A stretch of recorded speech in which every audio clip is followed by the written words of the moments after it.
allegiance in our hearts, shed waters in our balls. The spirit and the flesh, the emotions that arrest. The cerebral will contest, propelling the unrest. Preachers and bandits with means underhanded. The teachers pedantic and lack understanding. So sweep out the sand with the broom in your hand. Stand up, make we burn Babylon. Guess I can give the world to you, the world to you. But the falling of the curtain is for certain. Be careful where you're lurking, demon searching. The spirit and the women fight the battle within. Cause I can give the world to you, the world to you. But the falling of the curtain is for certain. Be careful where you're lurking, demon searching. The spirit and the women fight the battle within.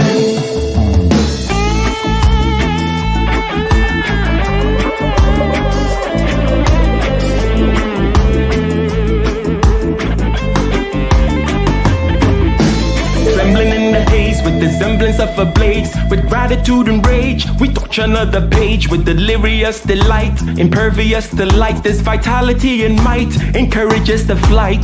Preachers and bandits with means underhanded, the teachers pedantic and lack understanding. So sweep out the sand with the broom in your hand. Stand up, make we burn Babylon. Guess I can give the world to you, the world to you. But the falling of the curtain is for certain. Be careful where you're lurking, demon searching. The spirit and the women fight the battle within. Guess I can give the world to you, the world to you. But the falling of the curtain is for certain. Be careful where you're lurking, demon searching. The spirit and the women fight the battle within.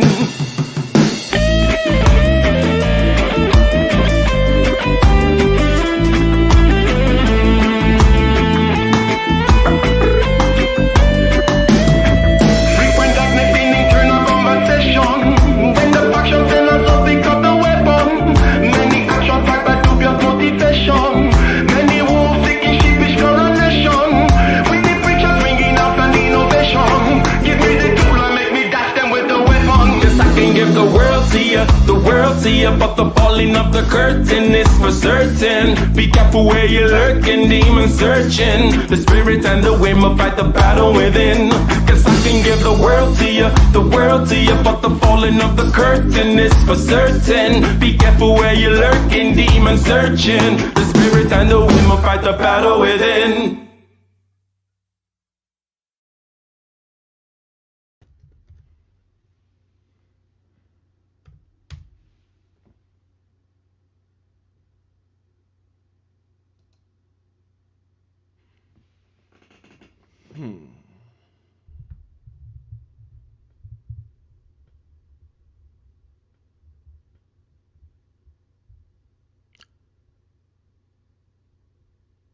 Female vices and male sin.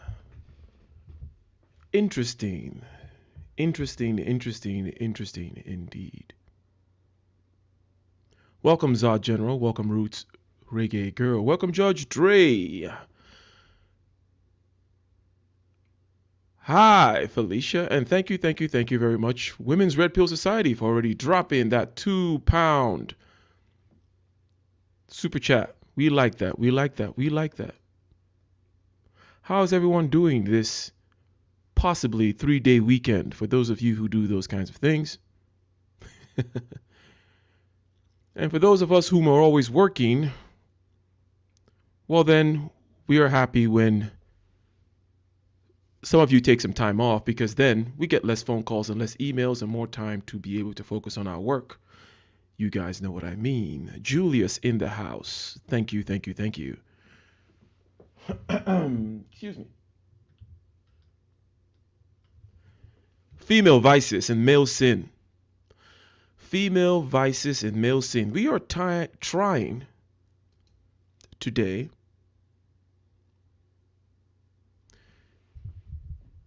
to demarcate a dichotomy, to distinguish, if you will, a difference.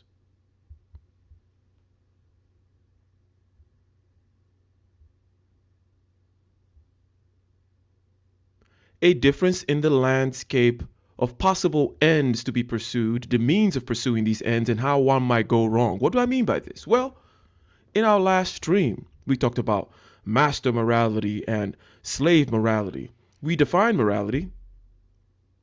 we put a context around morality as being related to values, and values being ends worth pursuing, and that there are virtues required for the pursuit of these ends. So therefore, imagine, if you will, that you had a daughter and you had a son, and you were going to give them advice, as one does. You give them advice about the possible pitfalls, about the possible temptations to which they are prone, about the possible ways in which they could miss the mark, because that's what sin is. Sin is missing the mark. It's an archery term. So you're telling your son, with regards to the possible set of values, the possible ends to pursue, and the possible means by which he could pursue these ends, the pitfalls, the things to watch out for, the temptations to which he's prone, the mistakes that he could make.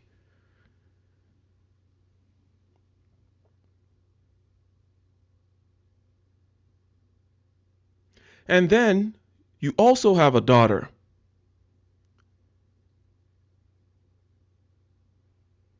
Your advice to your daughter vis-a-vis ends to pursue, the means of pursuing those ends and the ways in which she could go wrong, is going to be slightly different, perhaps majorly different. Let me get a 1 in the chat if this much is clear. Again, we're in the landscape of morality, the landscape of values worth pursuing and the virtues required for the pursuit of these ends. What you tell your daughter vis-a-vis the ends to pursue, the possible set of goals open to her, and the possible virtues that she could use in the pursuit of these, the pitfalls, things to watch out for, there is a different landscape as to what you told her and what you will tell the son. This is without dispute. This is not a controversial statement amongst people whom are being reasonable and whom indeed want to take practical advice. In other words, this is about real life, real practical stuff, not fringe philosophical debate.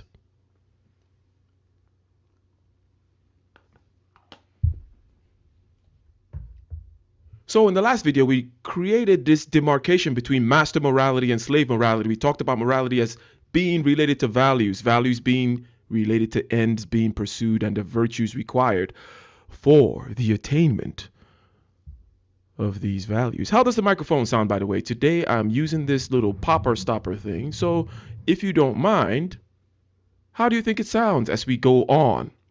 Ladies and gentlemen, welcome, welcome, welcome, welcome to my channel. My name is Ike Okiamin. I am your host, and over here we talk about being better and doing better with a strong emphasis on doing, with a strong emphasis on the pragmatic, the practical, keeping things measurable. Thank you very much. Apparently the sound is good. Things are intuitive, they're measurable, they're actionable, they are simple. Thank you. So in a sexually dimorphic species, that just means we have male and we have female in our species, and that we can demarcate generalities between their natures. Generalities again. We are not concerning ourselves with impractical advice about extreme cases, about the most feminine men and the most masculine women. Not really what we're concerned about. You already admitted, yes, you already admitted that what you will tell your son vis-a-vis the possible ends available to him to pursue, prescribed to him perhaps by his nature, and also the virtues required for the pursuit of these ends, also prescribed to him by his nature, and the ways in which he could go astray, which is also part of the particulars of his nature. that there is a relative difference between what you're going to tell him and what you're going to tell her. This is what we're going to discuss today. This is what we intend to discuss today. Shout out to the Honorable Chat Whip in the house, Dr. Thunder, the Goldie Jones channel in the house. She brings in the love and the sweetness to this channel, which might otherwise be a cold, desolate place for us crazy stoics. So let's get right into this. It is a continuation of the talk because we are still in the moral landscape. Judge Dre, we remember yesterday we talked about master morality versus slave morality. We used the lens of Maslow's hierarchy of needs.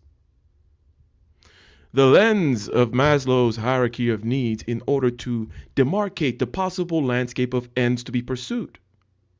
And how we can bring these two things together. In other words, mastery of the external world, master morality, and then mastery of the internal world, slave morality.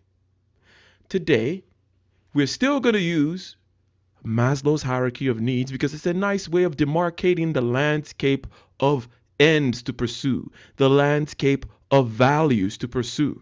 Because morality, again, is about values and the virtues required for the pursuit of these values. Values are ends worth pursuing, outcomes that are desirable. No big deal. Simple enough. But in a civilization that has strayed far, far away from nature, it is often the case that a lot of these kinds of things do not get broadcasted. A lot of these things are not in the forefront of our consciousness because they stay hidden. They stay hidden. So we're going to talk about it today, ladies and gentlemen. We are going to talk about it, and we're going to get right into it by sharing some ideas vis-a-vis what exactly. Let me go ahead and share this. Let me see here. Inspector Gadget. Here. There you go. Female vices and male sin. Yes, it is spicy. It is a spicy meatball. He's got a whip for whatever reason. Yes. Yes. We're going to get into it.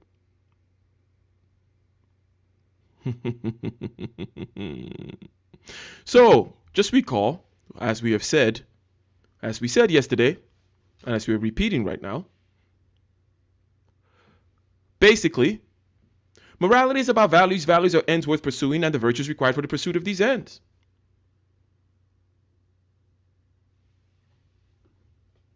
And what we're discussing today is the differences in terms of male and female, the differences in the possible ends to pursue, the differences in the means of pursuing these ends, and the different ways that we can go wrong.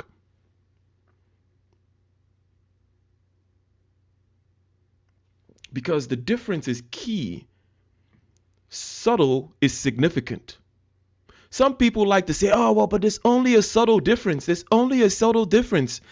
And that is completely impractical because in our practical lives, we know. That's why you said you're going to give a different talk to your son as you give to your daughter. You don't go, oh, statistically speaking, the differences amongst different parameters and the psychometrics of male versus female are relatively. Nobody talks that crap. Nobody talks that bullshit. People live in real time and in real practical life where subtlety is very significant. The subtle differences are the significant differences. Oh, yes, they got 2 arms and 2 legs too. And we can go on in that line of talking about all the sameness. But yes, we don't bullshit ourselves over here. I just needed to mention that in case we forgot. Keep things practical, right? Shout out to Nicer in the house. And Red Pill, the Women's Red Pill Society is dropping fat super chats on us. £4, £1, another £1. As we know, he got a job. Someone hired.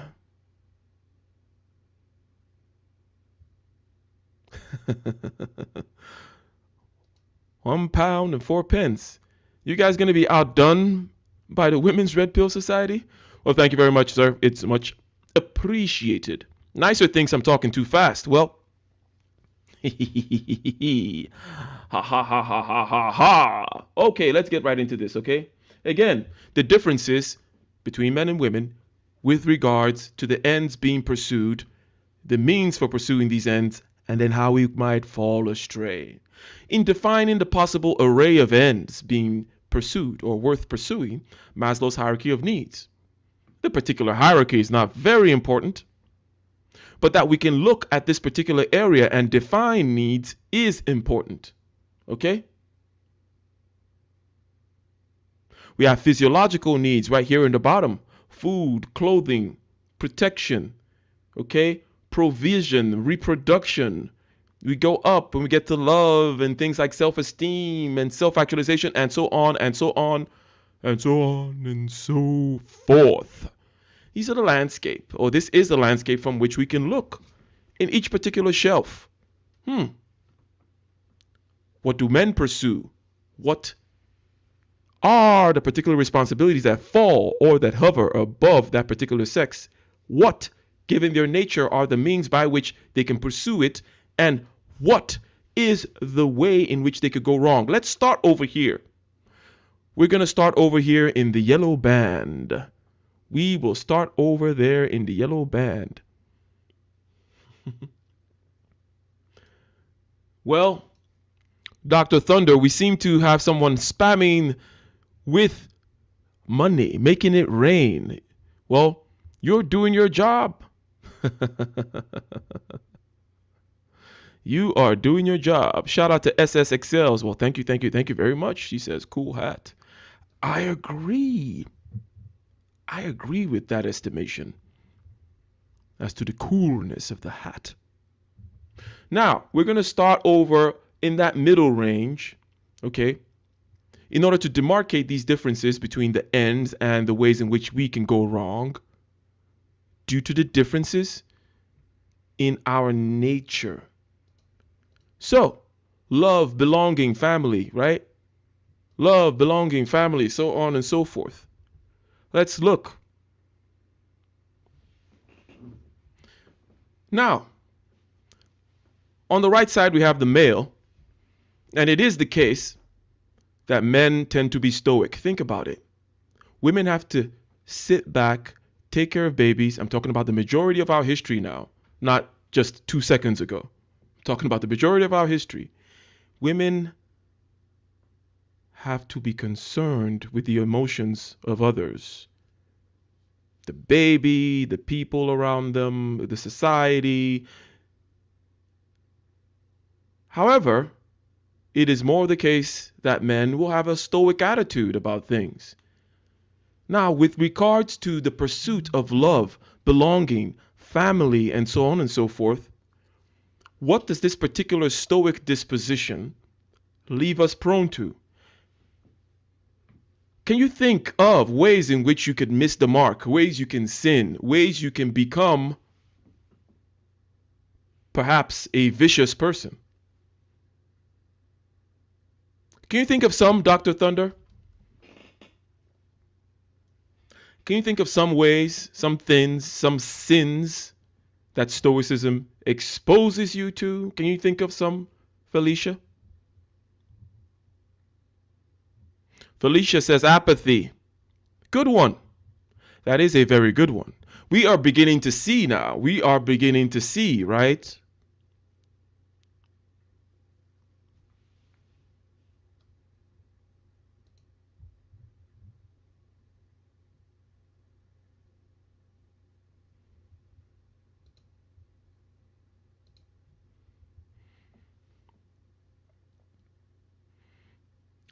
And thank you for all the super chats.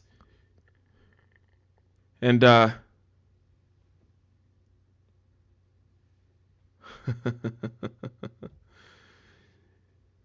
support has given you the moderator privileges. But be careful, Women's Red Pill Society. It can be snatched away just as easily. Yes. And now you have to give recipes to Felicia. She asked for it yesterday. She was not kidding. Now let's get back to the point. The point is this: on the male side, vis-a-vis the pursuit of ends, right there in the middle of Maslow's hierarchy of needs, ends that have to do with belonging, family, love. Okay? What are the ways in which a stoic disposition, the male disposition, can lead you astray? Because on the other end, we have more emotional, while stoic is less emotional. Lack of empathy. Lack of empathy. You might want to tell your son, hey, how can you shoulder your responsibilities to society if you don't care? Too cool for school. Don't give a damn about other people's feelings and so on and so forth. This, let me get a one in the chat if you would agree that to the degree to which this is something that hovers amongst men, generally speaking, again, that this is indeed something that as a man you need to watch out for. That you can become a little too cold. You can become a little too distant. You may become a little too uncaring on this here Valentine's Day Eve. You may be apathetic, lacking in empathy. And this might lead you to miss the mark. This might indeed be a sin. This is something that you need to watch out for because your nature pushes you in one particular direction. Okay? We know this. How about on the side of being more emotional, Felicia? How about that side, Dr. Thunder? What are some things that we need to watch out for on that side? Young Swift. Or shall I say wise Swift? What are some of the things that we need to watch out for on that side? Good point there. Over-aggression. Yes. And we'll get to that point as well. Right now, just within the domain of love. And we're within the domain of emotions.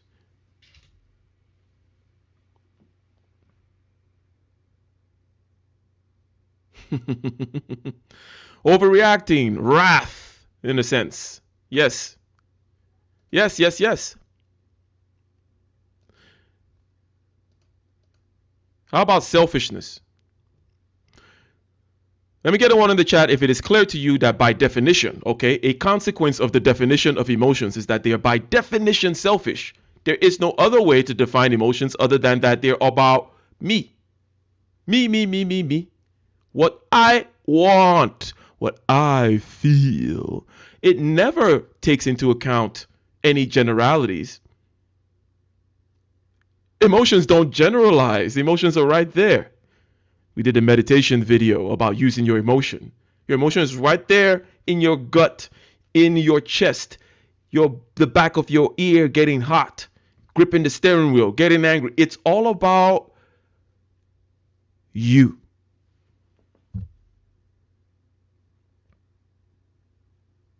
Hence, this is one thing to watch out for.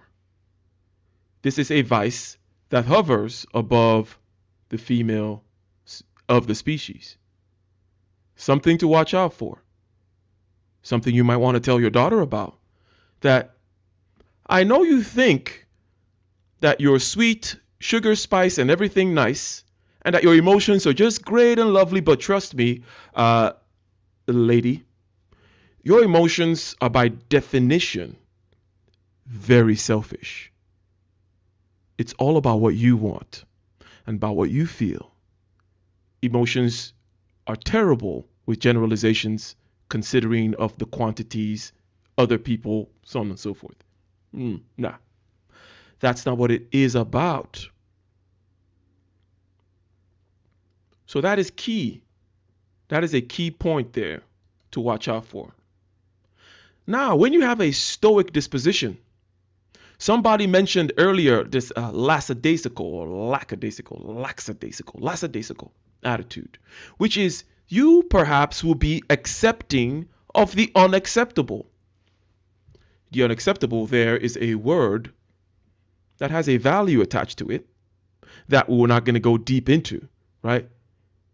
There may be things that are just from an experiential point of view, from a point of view whereby we don't need to have a string of logical arguments to explain why, are unacceptable. Injustice in the world of a certain degree. Yes, the world is not fair, but there is a certain amount of unfairness that is just unacceptable, right? But with a stoic attitude, you are bent more towards accepting all the unfairness and all the ruggedness of the world. And perhaps to a fault, sin is about missing the mark. And again, today we're talking about the differences in ends being pursued and the differences in the means of pursuing these ends and how we can miss the mark. Differences between men and women, that is. The female vices and the male sins. Yes, yes, yes, yes, yes. Yes, indeed.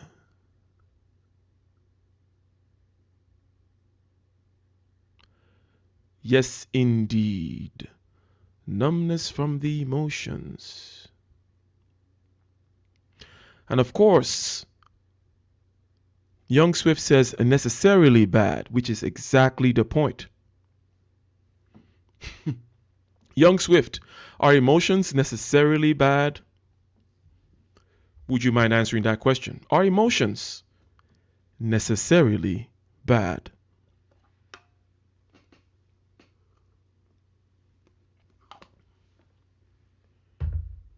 Sin, vis-a-vis your nature, has nothing to do with necessarily bad. It is a question of degree, and it is a question of how these particular predilections and predispositions push you to make a mistake, right? It is not about bad or good. It is about how these particular attributes leave you open to particular kinds of mistakes. Does that make sense, Young Swift? Because sin, remember, is missing the mark. That's the definition of sin. It's about missing the mark. And if you have certain particular characteristics, then you need to watch out, because it will lead you to miss the mark in a particular way. You're not going to miss the mark over here, but you will miss the mark over there. Not because the particular characteristic is bad, but because you're predisposed to certain kinds of temptations, ladies and gentlemen. Yes, yes, yes, yes, yes. That is what we're talking about. Female vices and male sins. Okay. So, accepting injustice. Okay. I know this of myself. I'm one of those. Yes, I am one of those stoics. I'm one of those people that says, to hell with all this emotional stuff. To hell with other people's feelings. To hell with the unfairness and the injustice and so on and so forth. I am going to make my mark. I am going to get by. I will circumvent and overcome and jump past all hurdles. I will take all comers. I do not give a damn. I will not lament or complain. I am one of those. However, it will be absolutely foolish of me not to realize that there is a blind spot to that particular mindset. And that I need to ally myself with other people whom can turn my head slightly towards the plight of others, turn my head slightly towards the injustice in the world. Because otherwise, I'm just going to go like a freight train and crush everything in front of me. Right?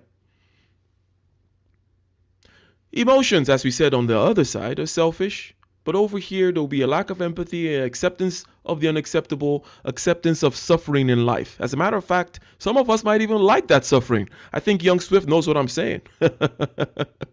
Some of us like a little bit of that suffering. Some of us like a little bit of that burn, a little bit of that, yeah. We look back. We have nostalgia for the days of the grind, the days of being in the cauldron. The iron sharpeneth iron, the diamond being forged by heat and pressure. Yeah, that's our whole thing. That's how we roll. We think about that and we smile and we pour another glass of scotch. You know what I mean? However, this is a blind spot because you can go too far, or you can have blind spots that you do not see, or you fail to recognize that this is a psychological disposition that others do not necessarily have, and this is not a question of good or bad. It's a question of seeing your blind spots. No one can exist without a blind spot. No one can exist without a framework, and this framework is by nature constricting. By nature. You have a nature, and it constricts, it defines, it constrains, and you need to know what your limits are. Okay? Unwillingness to engage. That'll be a female vice. So women, by virtue of being more emotional, are just going to be more selfish in that particular way. Oh no, they don't necessarily think that's the case, but over here, I think they just admitted to it. Felicia said it before I said it. There is an unwillingness also to engage because you don't want to do emotional harm to yourself. So there's certain truths, not about the external world alone, but certain truths about you that you're going to hide away from. Let me get a 1 in the chat if we can intuit this. If we know that when you have these emotions, certain truths about yourself, even you don't want to examine. Certain truths about who you are deep down within. Certain truths about human nature. Certain truths about what you may or may not do and how you actually think, or even actually how you feel. You hide from yourself. An unwillingness to engage with your dark side, an unwillingness to engage with the nastiness within you, an unwillingness to engage with the nature of your true self, an unwillingness to engage with things that don't serve your other emotional ends. I want to be happy in this particular way. Okay, so happiness now clouds the judgment, and anything that comes in, no matter how true it is about you, about your attributes, about your history, about your past, or about the external world, you push away. You're like, no, but, yeah, but. Yes. Yes. Emotions are not sugar, spice, and everything nice. They are filled with traps. They are filled with traps. Felicia says she does it all the time. So she's going down the rabbit hole with me of being accused of all kinds of bad things about saying things that are true. But over here, right? Over here, we don't even exist in that plane where we can even begin to hide from saying these kinds of things. Our brain will explode if we get into the land of idiocy, stupidity, political correctness, nonsense, and impracticality. No. All right? To hell with all that bullshit. Because we already said, yes. I don't tell my daughter, my hypothetical daughter, and my hypothetical son, the same things about the ends that are possible to them and the means by which they could attain these ends. It is possible for my daughter to be a mother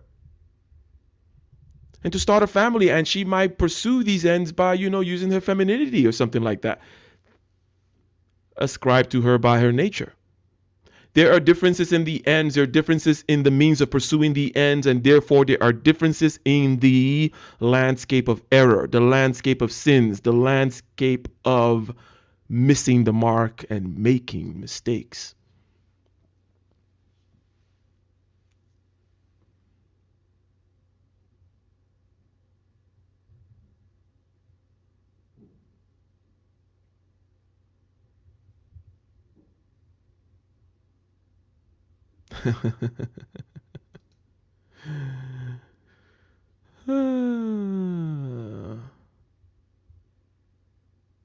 Indeed, indeed, indeed, indeed, indeed. And don't forget to like, subscribe, bell button, all, and also share the stream, ladies and gentlemen. If you are new here, my name is Ike Ogamian, and over here we talk about being better and doing better. Practical advice, practical thinking. Things are measurable, things are actionable. We do not hide from the practical. We do not hide from the truth.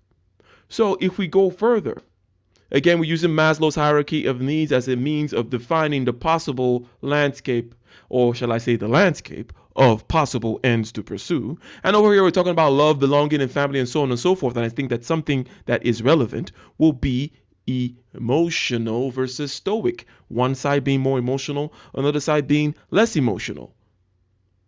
What are the pitfalls available, if you will? What is in the menu of possible sins on the one side? What's in the menu of possible sins on the other side? Therefore, you know what to watch out for. Because if you don't know what to watch out for and you believe the bullshit, then you get what's coming to you. Unwillingness to engage and a selfishness. And then you have the stoic people. And young Swift, you're our resident stoic, okay? I'm the host, so I cannot use myself.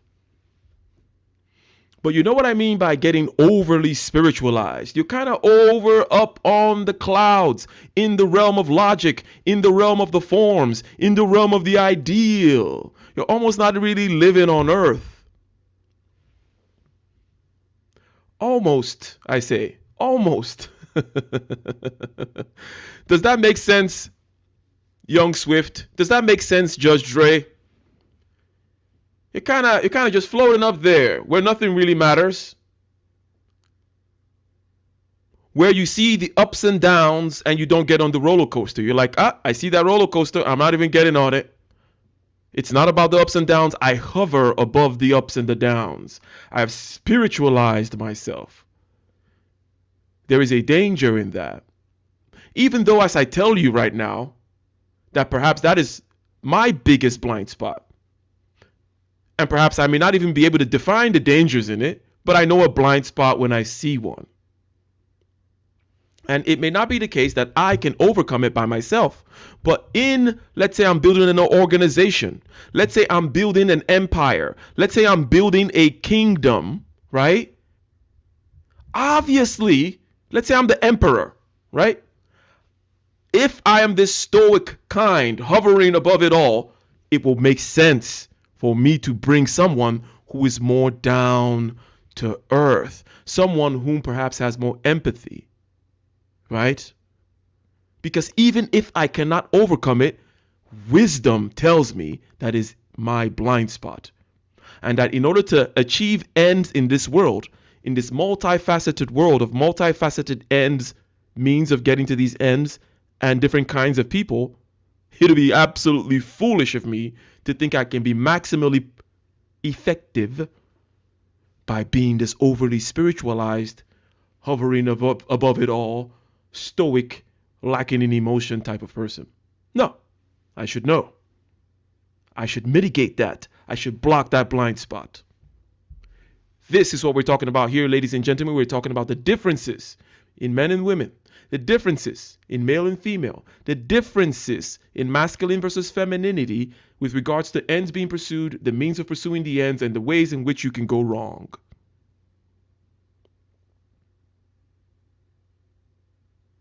Yes, Lisa says, I have too much empathy.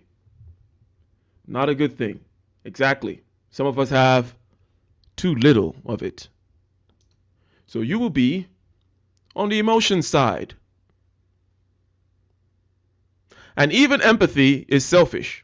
Because it's about how you feel about these other people, and you may not consider certain other objective things, because empathy is always directed. You're more empathetic to your brother than perhaps your cousin.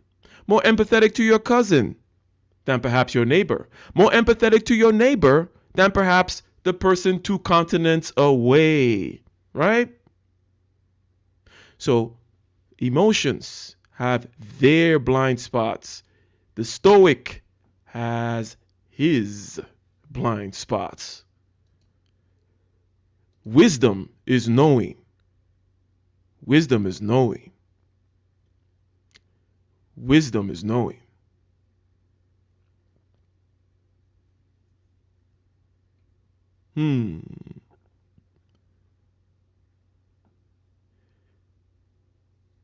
Joe Blaze. So is that Joe Blaze?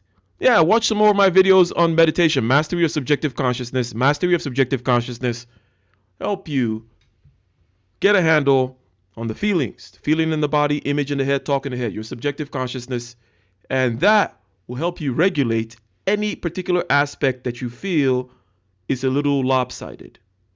Okay? It is a lifelong journey, obviously, right? So, but go ahead and start today. Always nice to see you around, my man. So, we have gone to the middle of Maslow's hierarchy of needs. We have picked out from that particular shelf there. We have said, what about these ends? What about these set of ends? These set of ends that have to do with family, belonging, and so on and so forth. What is an important parameter to consider? Emotions will be one. What is the difference between on the male side and the female side? This overly spiritualized person can become, if you go too far with it, joylessness, not joyless. It is in the habit of me to misspell because somehow I can't figure out spell check on PowerPoint. Well, why did I even give the excuse? Apologies for the misspelling, I should say, and leave it at that. And perhaps could be considered from the outside to be a loveless person. And I say considered from the outside because us Stoics, right, Mr. Young Swift, we don't necessarily think that we are devoid of love. We just like to hover over it. We like to master things such as emotions rather than partake in the roller coaster ride. We don't like the roller coaster ride, but we can appreciate it and we see it and so on and so forth. However, this must be recognized as a possible blind spot, okay? On the side of emotions, to the degree to which logic and consistency in time is key, because in order to achieve certain ends, consistency is important. Shout out to what I think is Mr. Red Sings the Blues. Check out his channel, ladies and gentlemen. Check out his channel. Red Sings the Blues.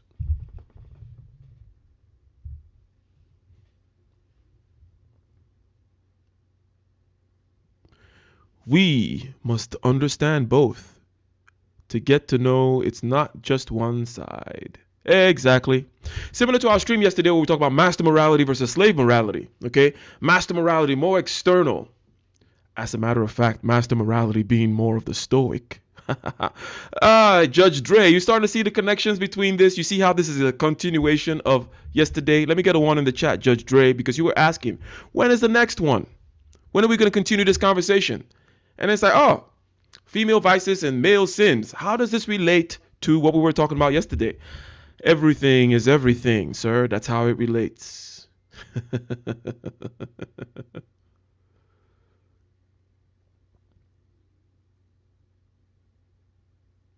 And thanks again for the $5 super chat. Red Sings the Blues. So, we were talking about inconsistency in time.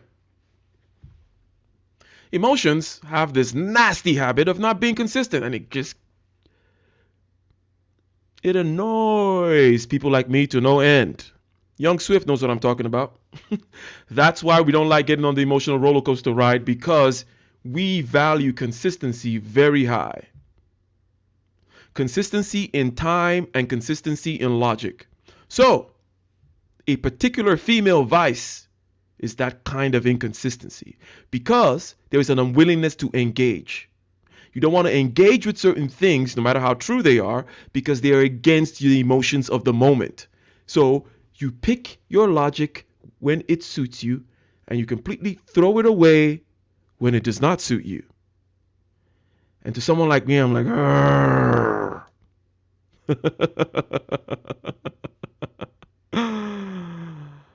Exactly.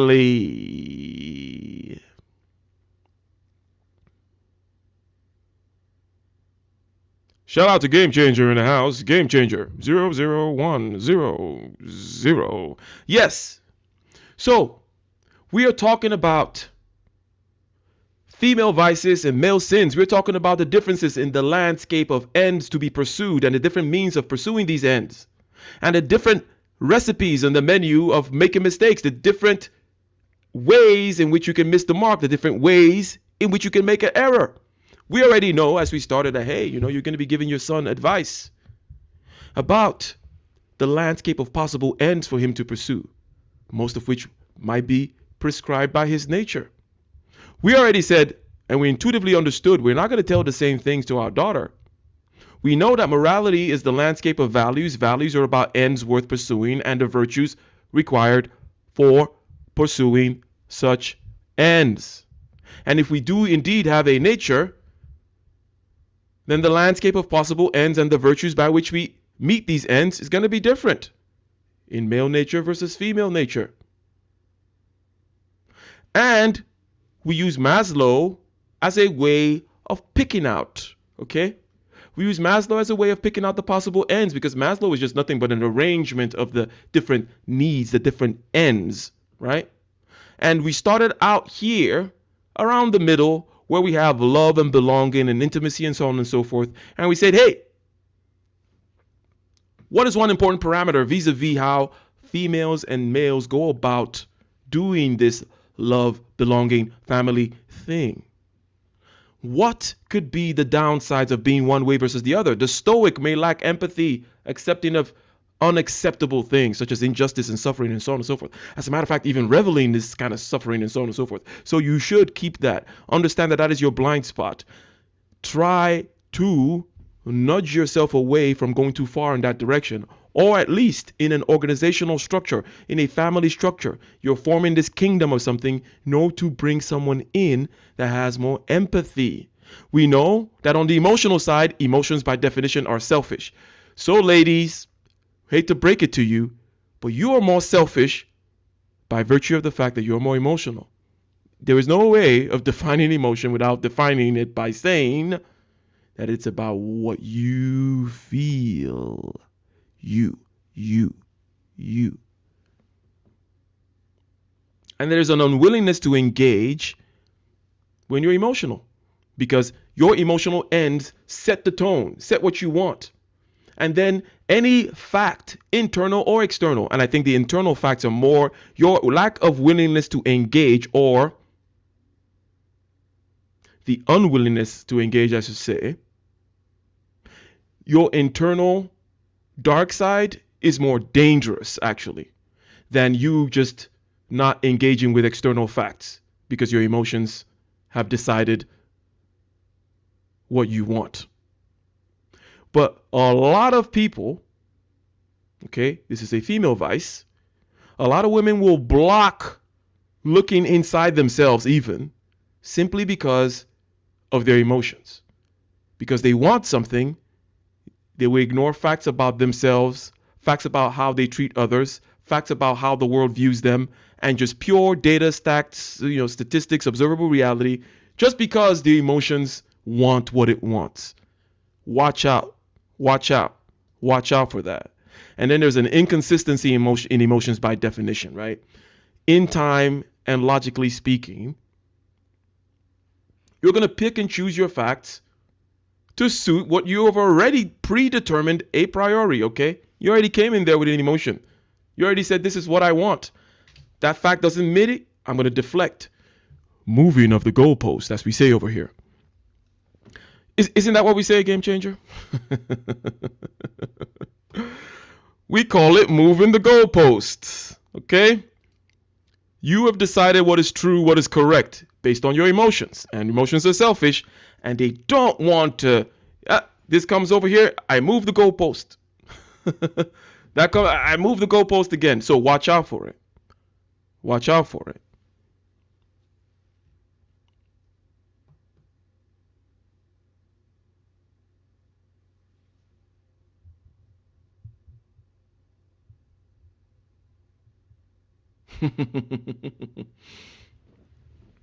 Yeah, the victim mentality is just another emotion. You can take that and then you can use that to move the goalpost around, only catch facts that suit that. You can call it confirmation bias, if you will. In other words, it's just logically inconsistent. There's no need to, you can go through listing all the kinds of logical inconsistencies, but you could just say, hey, emotions tend to be logically inconsistent.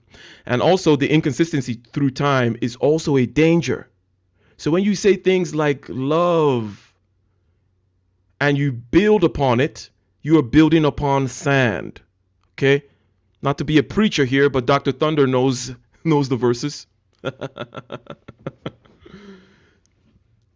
If you're building upon emotions, you're building upon sand. You cannot trust yourself to feel the same way anytime in the future. So watch out for it. Watch out for it. Watch out for it.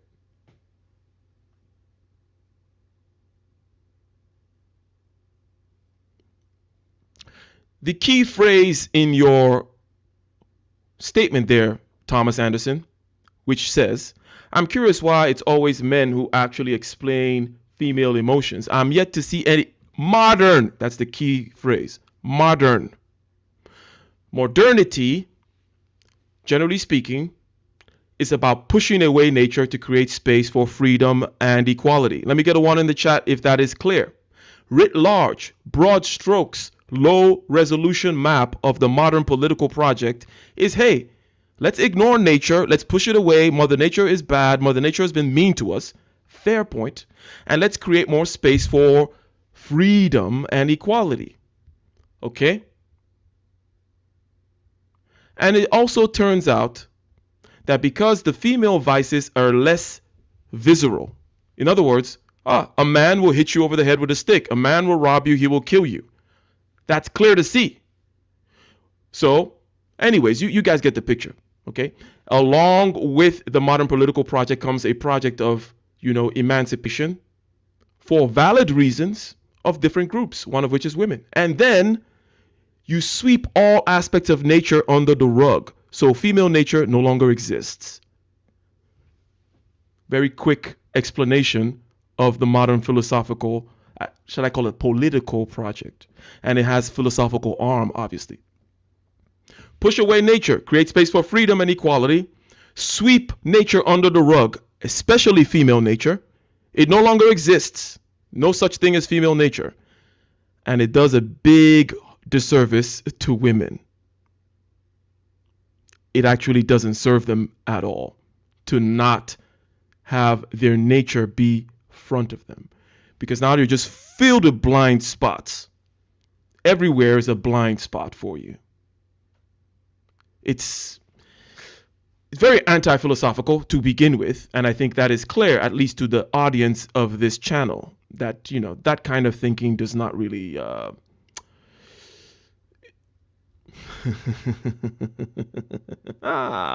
So basically now, let's go to another layer of Maslow's hierarchy, okay? Let's go to a more subtle one. Okay? Again, this is about the differences in ends worth pursuing, or the landscape of possible ends, and the possible means available to you to achieve those ends, and therefore the ways in which you could go wrong. Men have a landscape of possible ends and possible means by which they can achieve it, and therefore have a set of particular sins that they're prone to, temptations they're open to. Women also do. Okay? We have replaced female nature with silly things like sugar, spice, and everything nice. And we've become a bunch of children. And it's embarrassing, to be honest with you. It's quite embarrassing. So if we were to take it to the level of self-esteem, respect, and status, let's look at that landscape of ends. And let's look at the different parameters, the different aspects, the different attributes, the different characteristics on the male side and the female side, and how they might go about pursuing this end and the ways in which they could go wrong. Okay?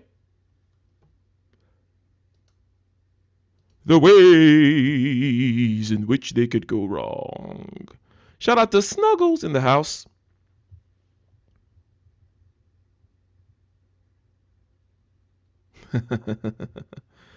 Shout out to Snuggles in the house.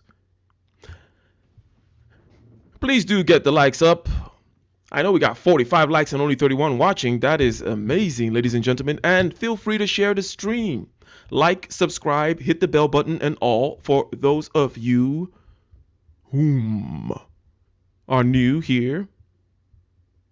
Okay? So now we're talking about self-esteem and not necessarily belonging per se, but status, if you will.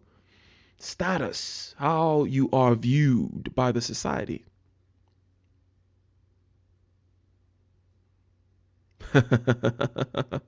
And Dr. Thunder says, look at the state of the dating market. That's how it could go wrong.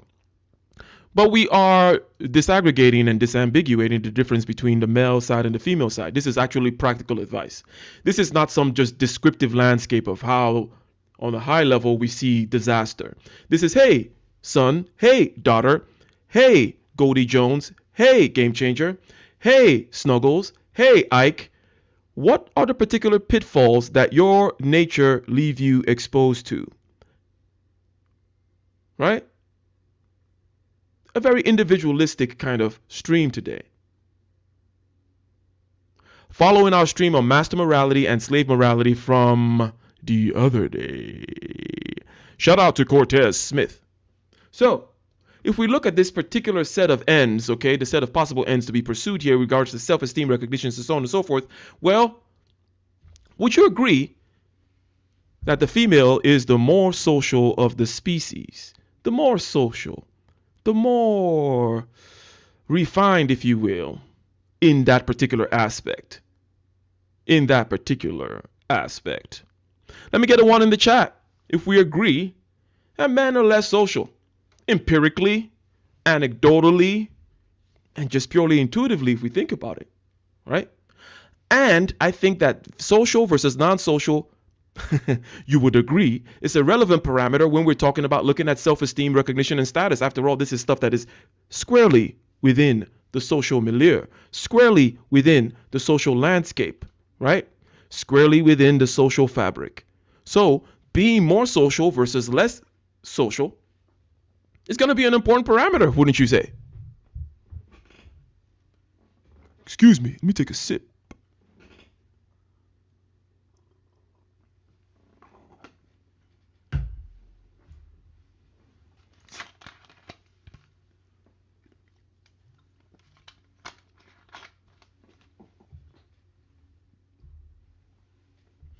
The Perrier and the Pellegrino. Indeed, indeed, indeed. So, less social, you're going to be more prone to disrespecting the standards. You're going to be, to hell with it. I'm going to be a criminal. I'm going to be outside of the realm. I'm going to go outside in the outskirts of the desert, and I'm going to roam, and I'm going to pillage and grape juice. I am going to not respect the standards. I am less social, and within this realm of self-esteem, recognition, and status,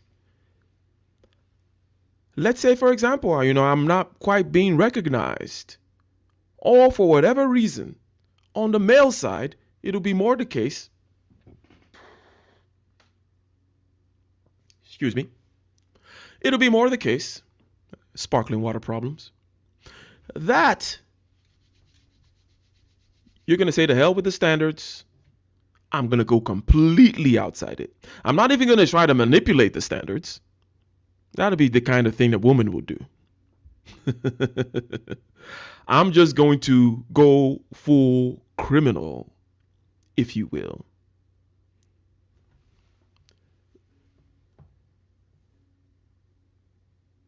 All right. And remember, Women's Red Pill Society, your wrench may be snatched at any minute. As a matter of fact, you need to donate a minimum of 20 pounds every show and behave yourself. Otherwise,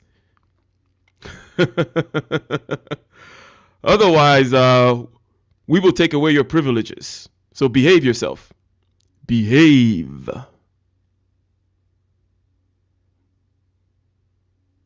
The standard is the standard. Moves Mia Obsidian Ali. Shout out to Roots Reggae Girl. Zod General. And shout out to Neat. Shout out to Practitioner in the house. So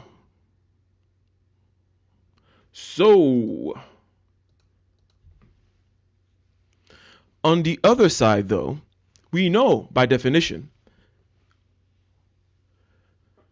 that the more social person is going to be more accepting of the social standards, is going to have more of a need, okay, for getting that social validation and recognition and status. Again, in many ways of getting the social recognition status and so on and so forth. But we're looking at the social dimension here, okay? One is more social, one is less social. When you're more social, how could you miss the mark? How could you lose your way?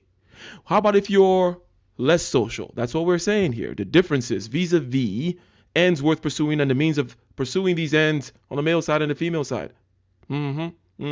Because morality is about values. Values are ends worth pursuing and the virtues required for the pursuit of those ends, ladies and gentlemen. So the more social being is going to be more prone to ignoring the quality of the validation. Let me get a one in the chat if this particular side makes sense. The more social, okay? In other words, a particular female vice is the vice of being prone to ignoring the quality of the validation as long as the validation is there. Oh, is the validation actually true?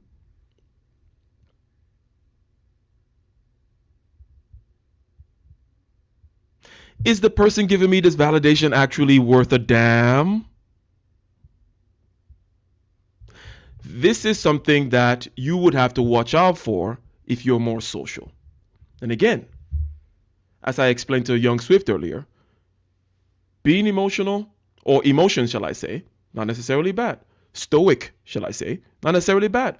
Being social, not necessarily bad. Less social, not necessarily bad. But by definition, a characteristic is a defining, a binding, a constraining quality, which puts you in a box. That box leaves you open to certain kinds of dangers, leaves you closed in terms of certain blind spots. You know, it's like, you know, just by definition. So, in order to be practical, in order to be wise, not stupid and political, not idiots, we need to really look at the landscape. Right? Because we're way past, at least on this channel, we're way past stupid stuff. We're way past making politically correct arguments and nonsense and wiggling around. We are actually trying to live our lives. We're actually trying to master ourselves. We're actually trying to do stuff and be happy. We don't give a crap about idiocy. Shout out to Snuggles in the house.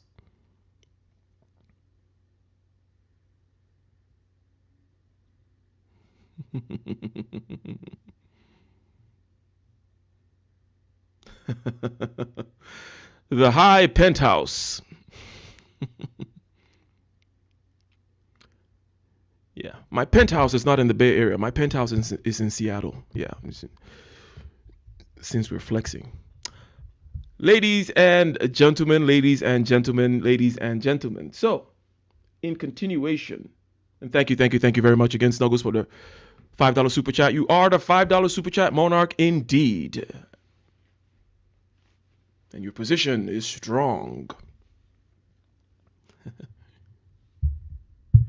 And also thank you again, Women's Red Pill Society, for all the pounds sterling you've been dropping on us.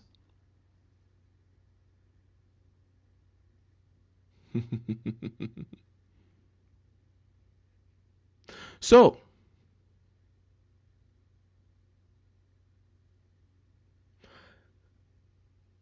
disrespecting the standard on the one hand, and then on the other hand, because you're social, really ignoring the validity, the truth, it is related to this other thing. You know this thing about inconsistency in the logic and the unwillingness to engage, okay? And the selfishness that comes along with emotion, okay? Emotions are by definition selfish. So, ladies, the degree to which you are emotional, you're also selfish. You need to know that. No matter how your emotions are directed towards other people, it's still your emotions. And they tend to be inconsistent in time and in logic. Related to that is this need, or this kind of a ability, if you will, to ignore the quality of the validation. That's what we're saying here. You just get the validation. And then a man could switch the standards and be like, you know what, I'm going to just go ahead and switch it to something that perhaps is not congruent with the ends being pursued, not congruent with reality, not congruent with the society, not congruent with the social fabric, right? Not congruent with the social fabric, because they're less social. Number one, they've already disrespected the standard and become criminals roaming outside, the desert over there. And then now they're going to switch the standard. We see this happen with the Kevin Samuels. I'm going to say it. I'm going to say it, Young Swift. I'm going to say it, Young Swift. The high value man conversation.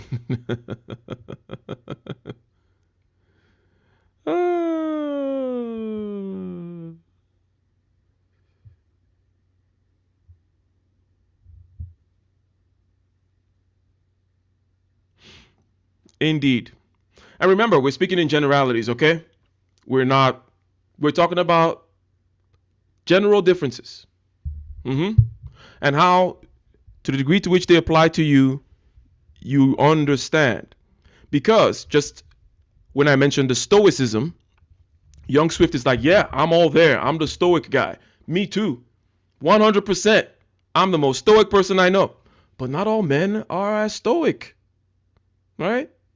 So get what I'm saying when I say, as a matter of fact, let's make it clear. We get a 1 in the chat, which is we're not talking about extremes on the curve. We're not talking about more masculine women or more feminine men.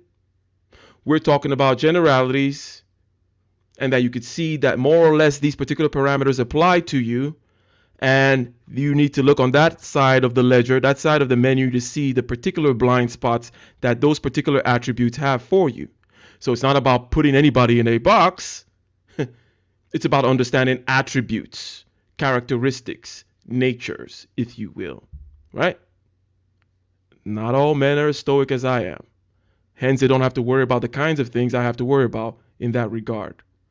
Same thing applies on the other side. But we agreed in the very beginning that when you sit down to give your son a talk about the ends, possible ends available to him and the possible ways in which he could miss the mark, you don't give the same talk to your daughter, because we talk in generalities, right? So that is my way of kind of saying this is very practical. When you talk to your son or your daughter, you don't tell them about the bell curve. You just say, hey, you're a man, and these are the kinds of things that are open to you. It is possible for my daughter, for example, my hypothetical daughter. I don't have any kids. My hypothetical daughter could become a mother. That's a particular end. She might want to start a certain kind of family, and she has certain means by which she could pursue that, which are different from my son, right?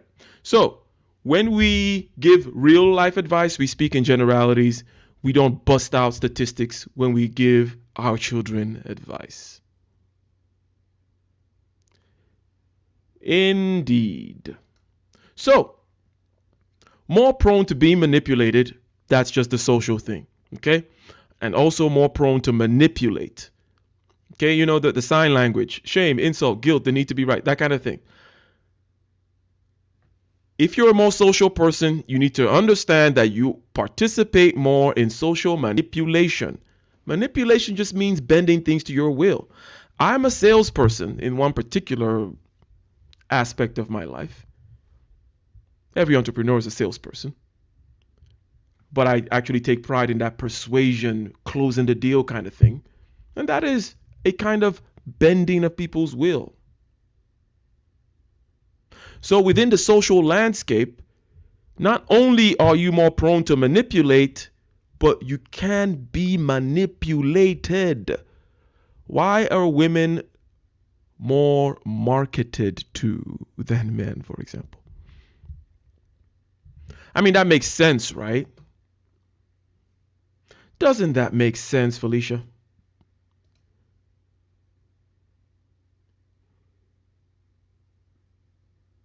It is true that they spend the most money, but yes, also they can be more manipulated.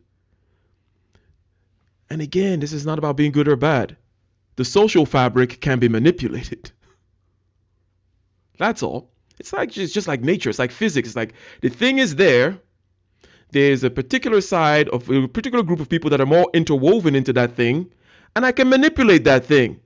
And if I'm going to have a billions of dollar industry by manipulating that thing, that's all.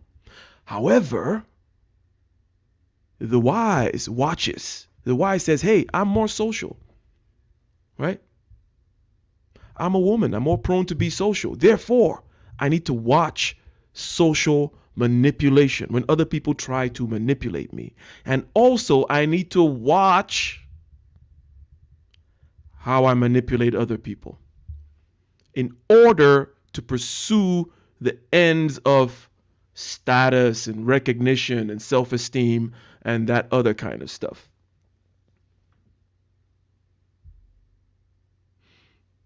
Exactly. The stoic aspect of a man, as I said, will lead him to deny himself more and so on and so forth. Hence, that's why he needs to watch out for those kinds of things. Because the stoic side is apathetic, accepting of the unacceptable, could accept injustice and suffering, is overly spiritualized, is living up over here on the cloud, is perhaps loveless. Even though that's a different conversation for a different day, because that word love, we'll tackle that word love one day. Don't worry. Don't worry, Goldie.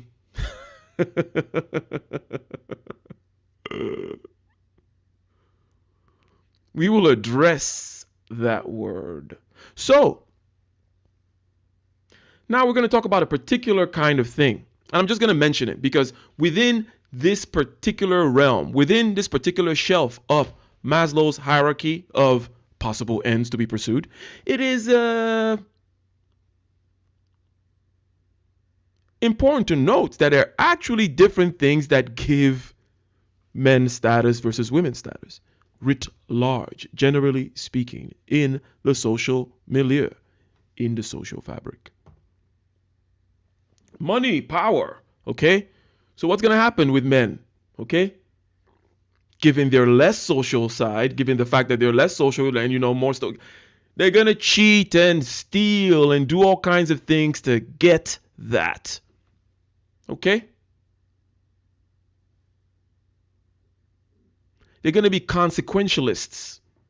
In other words, it's like, as long as I get it, I don't care about the process.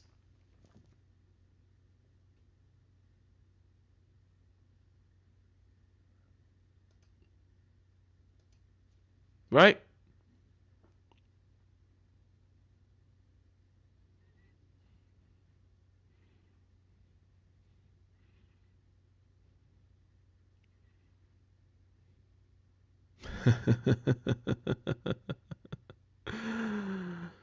Yes, yes, yes, yes, yes, indeed.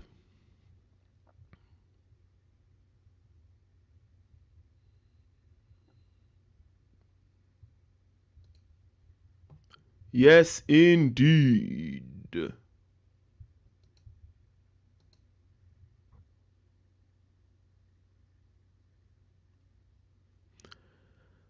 How about beauty then? Because, again, this is about the differences in the ends being pursued and the means of attaining those ends. Over here, self-esteem, recognition, and status, obviously. Beauty gives women that. More so than men.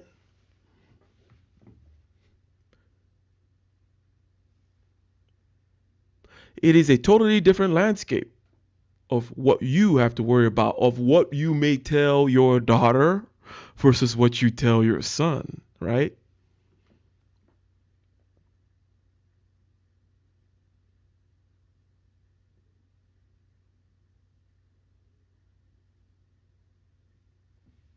What are the ways one could go wrong in getting self-esteem through beauty?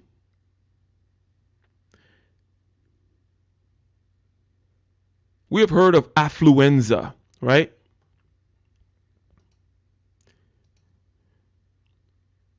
Affluenza.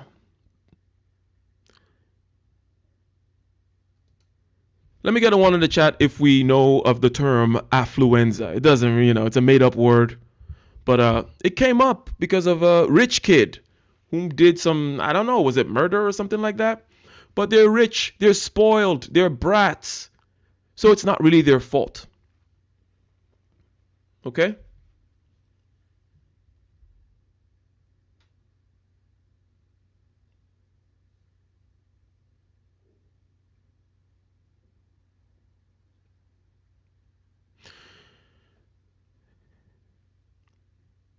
A beautiful woman suffers from a kind of affluenza that she needs to watch out for. Does that make sense? Does that make sense? Let me get a yes, Goldie.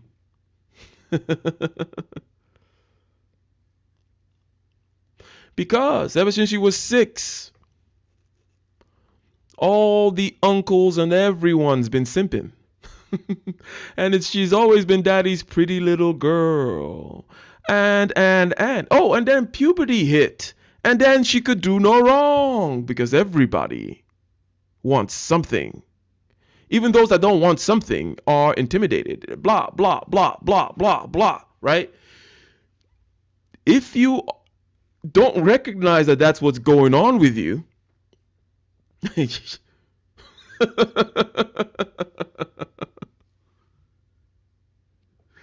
if you don't recognize that that's what's going on with you, then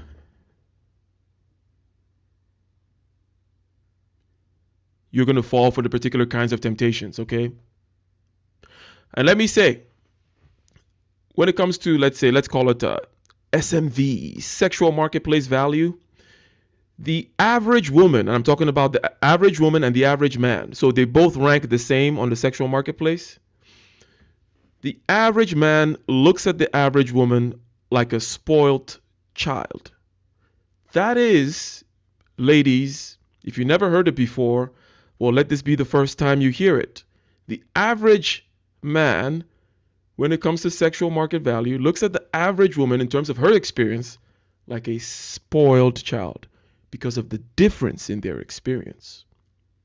Because daddy's little girl to puberty, and then, but a man is practically useless until he deems himself, or until he has proven himself useful, right? So there is always that difference. So you need to know 100% that that is the case. It will bite you in the ass if you don't know. And someone mentioned also that it is a changing standard, it fades and so on and so forth. So if you base your self-esteem, again, the ends being pursued in this particular aspect here, self-esteem, acceptance, and so on and so forth, recognition. Need I say more? This one is very clear. Again, quick recap. Last time we talked about a dichotomy, a distinction, a difference between master morality and slave morality. Okay? And we said that morality is about values. Values are ends worth pursuing and the virtues required for the pursuit of these ends. Today, we are taking a split, not between master morality and slave morality, which, by the way, you should go check out the last stream on that, and that was on Thursday. But we're taking a split between male and female. We say, hey, that there are different ends to be pursued prescribed by the nature, different means to pursue these ends is prescribed by the nature, and also different ways of missing the mark by definition. That if you're more emotional, then you're more selfish by definition. If you're more stoic, then you're going to be more accepting of certain kinds of injustice, and you maybe have some more apathy, and you are loveless and over spiritualized and so on and so forth. But when you're more emotional, You are selfish and you're inconsistent. Those are the things you watch out for, right? And that was in the love and belonging side of Maslow's hierarchy of needs. And then, because we're using Maslow's hierarchy of needs in today's stream and last stream as the set of possible values to pursue, the set of needs.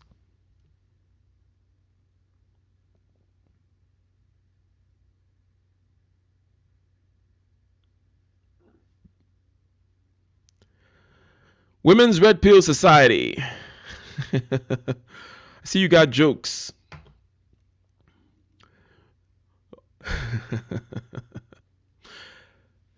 Ladies and gentlemen, that is what we are discussing today. Right? And when beauty is a thing, okay, if you're beautiful, you have a set of things you're going to fall, you might fall for. If you're not so beautiful, same thing, okay? And there's a lot of delusion that could go around this stuff because of, again, that unwillingness, okay? Because if you're also more emotional, there's going to be an unwillingness to engage with certain things that are outside your emotional needs. Because the Stoic does a lot of emotional violence to himself. That is our thing. It's almost like our religion.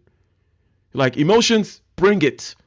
The dark side, the darkest little alleys, the darkest unventilated corners of my soul, I go there and I look at it and I face it squarely. Women in general don't do that kind of emotional violence to themselves. Hence, there's a less likelihood to engage with certain realities. However, wisdom will tell you to watch out for that. Okay? Watch out for that. And it's what I call externalizations, which I'm not going to dwell on too much.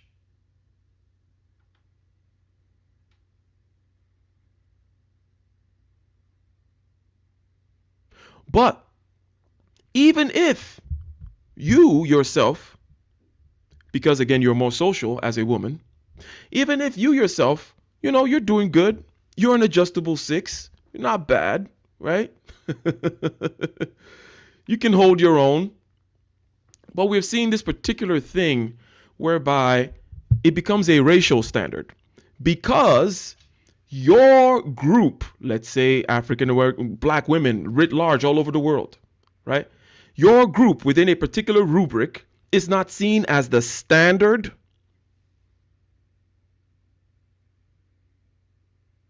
Again, this goes with being social.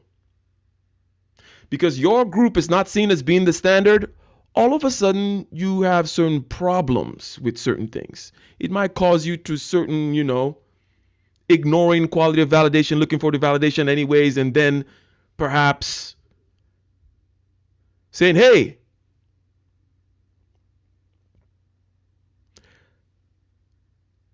my male counterpart is above me because they are higher on the sexual marketplace value writ large in some kind of a standard than my particular group. Let's say black women versus black men. A touchy issue, but a true one. We stay true over here. And to the degree to which this strikes a chord, you open your eyes and you get wise. It rhymed. So it goes even beyond your particular situation. Now it becomes a group thing. Your group is not the standard. Therefore, you have some issues. You may even look at your male counterpart and you see that they rank higher in terms of the standard than you. And they become an enemy now. This is all kinds of externalization and projection that goes on. Can I get a 1 in the chat? And I know this is a convoluted, more deep, if you will, concept that I just explained. But does that make sense? The external standard, the collective standard, which perhaps may not even have anything to do with you, but becomes an issue because you are not on the top of the pyramid externally by some particular defining group. You project, therefore, all these kinds of battles. And we see it between, let's say, since we're in this particular corner of YouTube, African American men and African American women. That whole I am not the standard, it's not supposed to be rational, but it's true, right? It is not supposed to be rational.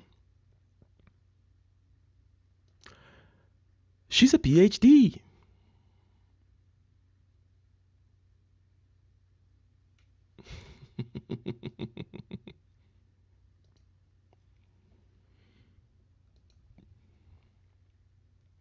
All right.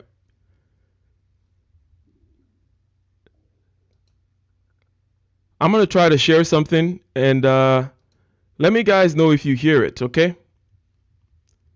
Let me guys know if you hear it. If the sound comes along with it.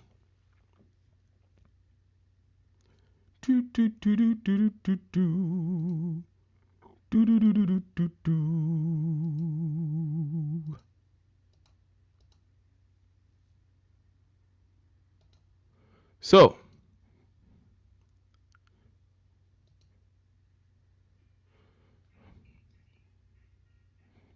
can you guys hear the sound?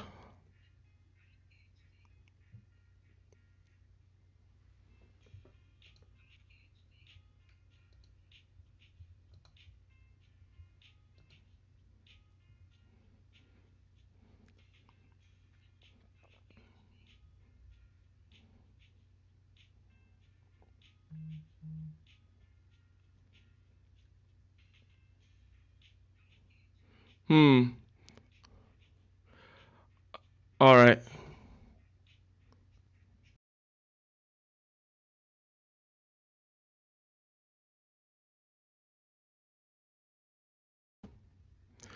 So you guys don't hear the sound, but I think you guys need to hear this. So I'm going to try something else. Right here, okay, we build it as we fly it, as they say. I'm going to switch this speaker situation. All right, bear with me.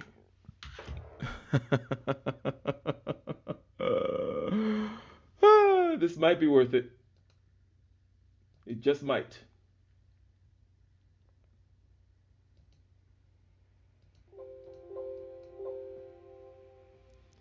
Now, can you guys hear that sound of the computer? Blum, blum, blum, blum. Right? If you can hear that, I can share the tab specifically on Chrome, right? Well,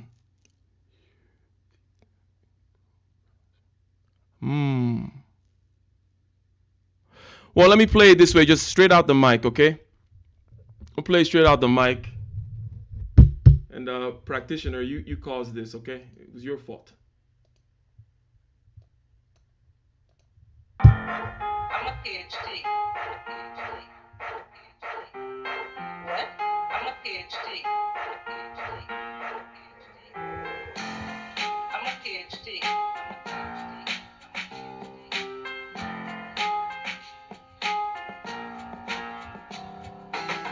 What? I'm a PhD.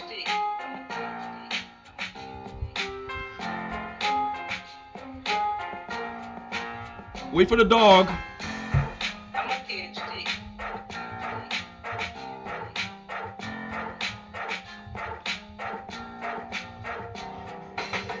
What?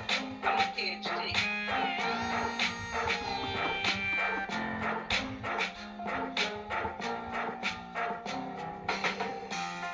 I'm a PhD.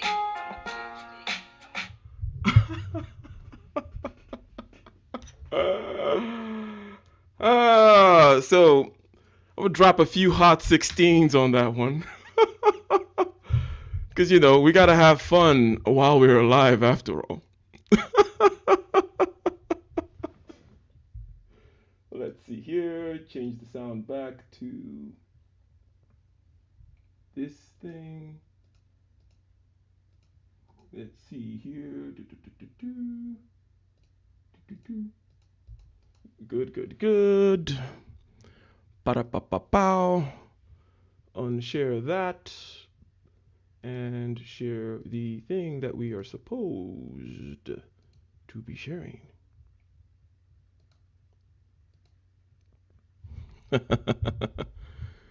Ah, coming out soon.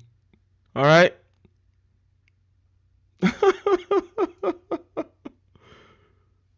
Oh boy.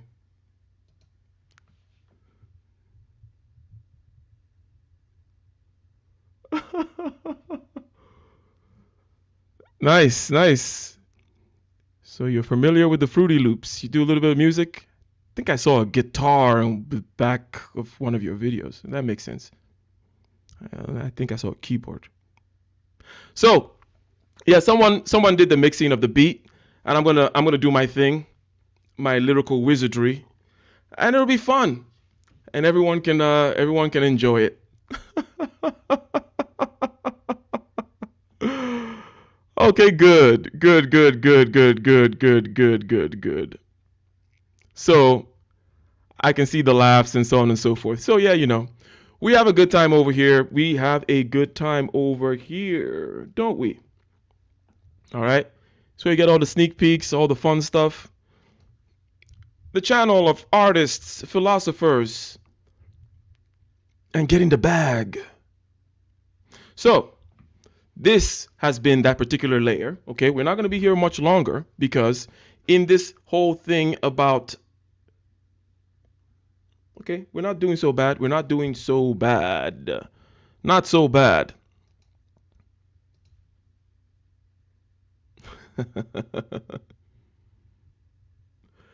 Okay.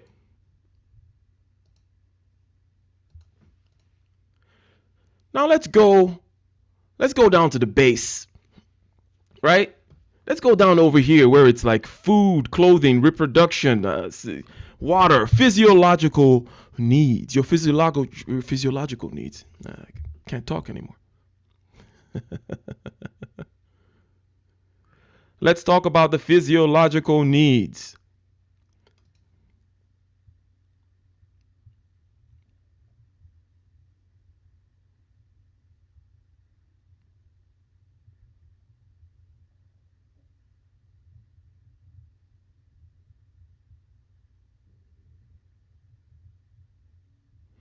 Chaos Reign in the house. Shout out to L Nixon in the house. Shout out, shout out, shout out. So when it comes to physiological needs, again, this is about the landscape of needs, the landscape of possible ends worth pursuing. We call these values. We're in the moral landscape. The virtues by which you get these values, right? So femininity, for example, will be a virtue, and it'll be a way of getting certain ends to meet, if you will. Okay? Masculinity will be another kind of virtue, and you use that to try to get the ends that your nature prescribes for you, or nature writ large prescribes for you. Maslow's hierarchy of needs is a nice little place where you can go in and look at all the different landscapes of possible ends to pursue, and the ways in which these ends are pursued, and how they differ from masculinity to femininity. And then you see, for example, I would see, hey, my stoicism leaves me blind to all kinds of things. And if I were to start the empire of Ike, I would know that that is a blind spot of mine. I know my blind spots within an organization. I know how far I can stretch myself, but I know also perhaps to bring in people that can be true and can be honest and can keep me accountable vis-a-vis my particular blind spots. Now, however, unfortunately, it is the case that women have been done a great disservice because women have been told that they don't have a nature. In other words, because politically,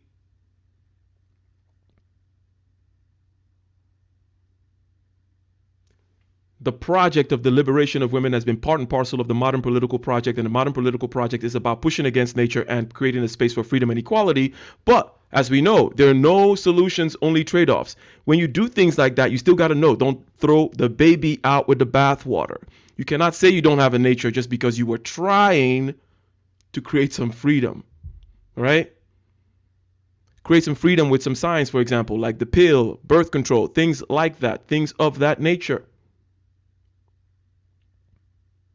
But then your nature is now sugar, spice, and everything nice, which it is not. Not by any means, okay? We're human beings. We're all rotten. Yes, both you and I, all of us. If you think you're not, you're deluded. So I think that for the longest time, we've ignored one side of the ledger vis-a-vis the nature and the particular sins, if you will, that they are prone to. But they're right next to each other, right there. And that's why we're comparing. We're looking at the left side and the right side. And then we can see it's kind of clear. We already know that we do not give the same moral advice to our sons and our daughters because the landscape of ends to be pursued and the means of pursuing those ends are different because we're practical people, right? We are not idiots. We're not idiots. And we don't get triggered politically because we're philosophers.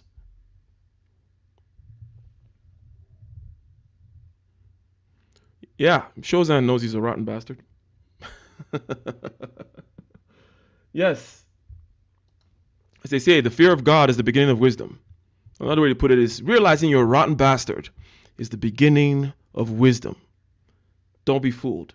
So when it comes about safety, food, shelter, and so on and so forth, one particular parameter, one particular attribute, one particular characteristics that will be relevant, salient, apropos, will be strength, right? Physically strong versus not physically, not, or less strong, or however you want to put it, right? Because over here in the bottom of Maslow's hierarchy, okay, that's jungle stuff. Okay, that's jungle stuff. Okay, so if you're a man, you're going to have a particular way of using your masculine virtues.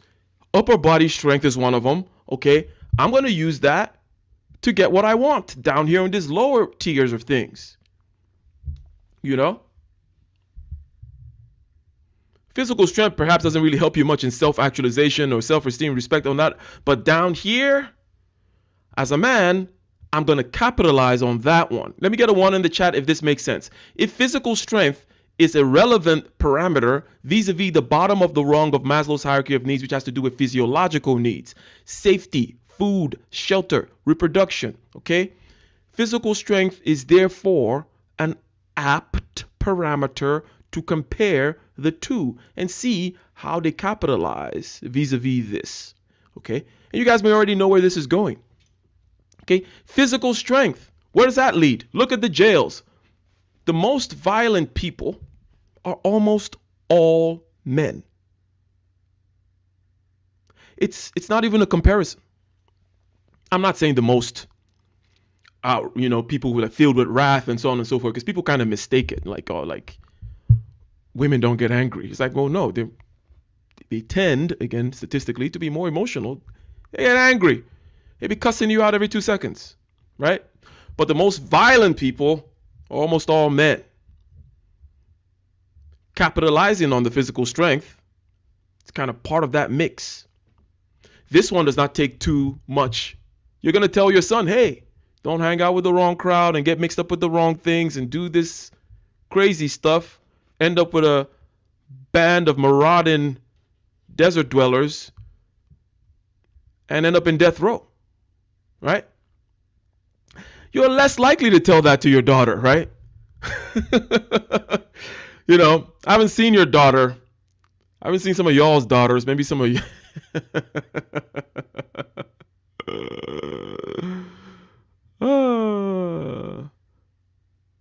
Dr. Thunder says he specializes in jungle stuff. Oh, yeah, watch out now.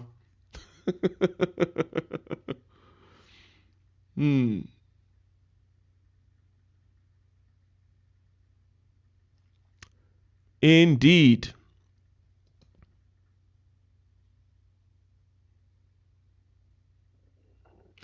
100%, 100% practitioner. Going inward enough to see the dark sides of your soul.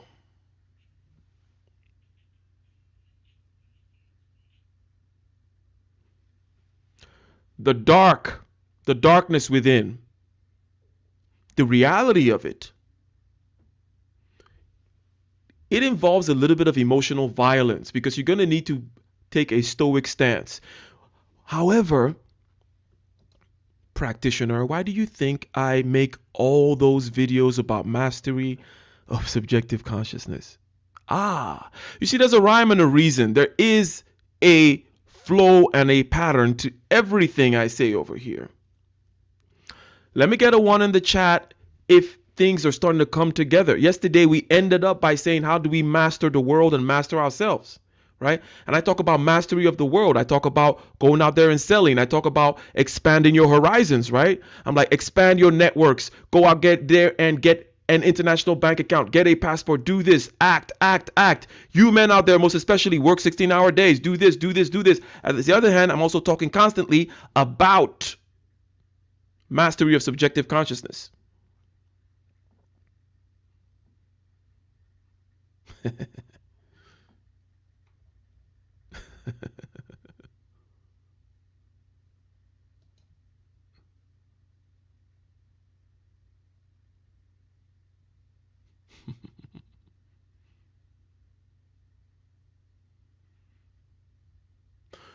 So, this is an attribute, upper body strength, to be exploited by someone in the meeting of this particular rung of needs. Okay, how could they go wrong? It's kind of obvious how they could go wrong. And here is, by the way, here is another perhaps reason, and it's more of a description. Okay, and I like that this is sinking in because sometimes I'm not so sure as to how to present certain ideas, the prism through which to put them, right? So we're talking about certain philosophical things here, anthropological things here, psychological things here, and we put it within the rubric of female vices and male sins, and we put a woman with a red dress, show the lower half right there on Valentine's Day Eve. Spicy, right? So I'm congratulating myself on that. Yeah, I think that was a good thumbnail.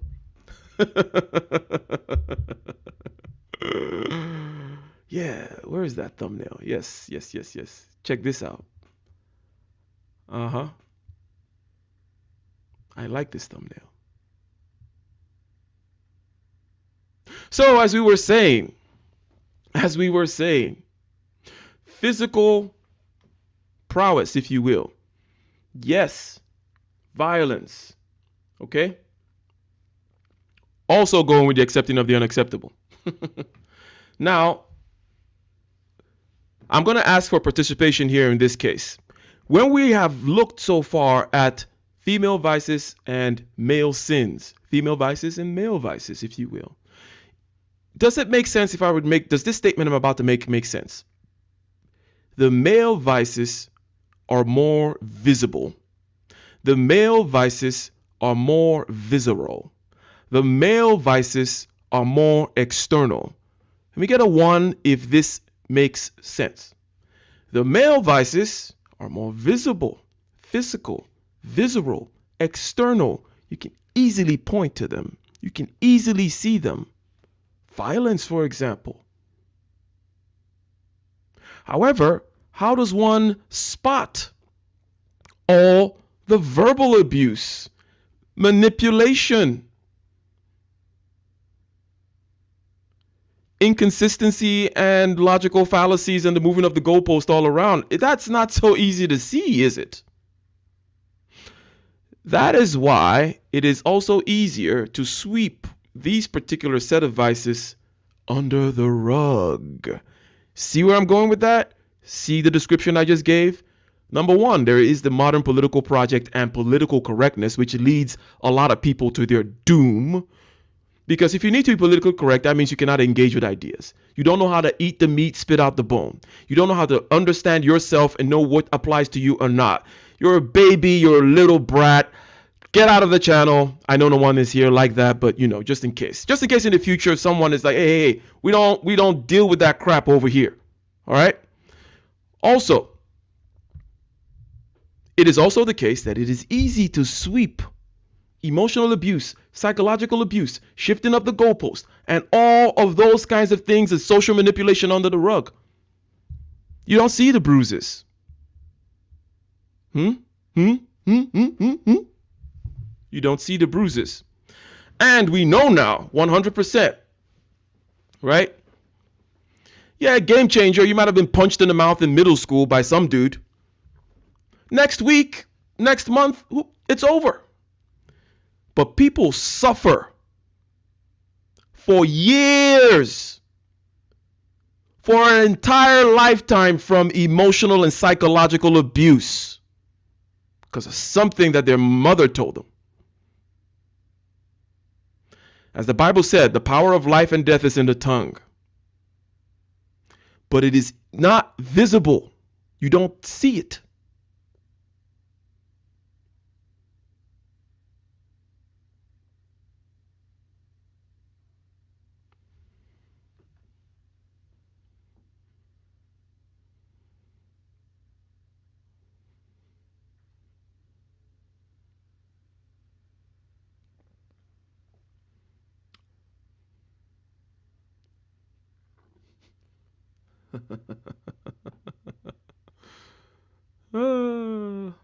What are you guys talking about over there, Dr. Thunder? I'll leave it alone. It might come to me later because I don't know which particular context or what I may have been saying or what I've been showing when you guys got into your dissertation on sexual organs.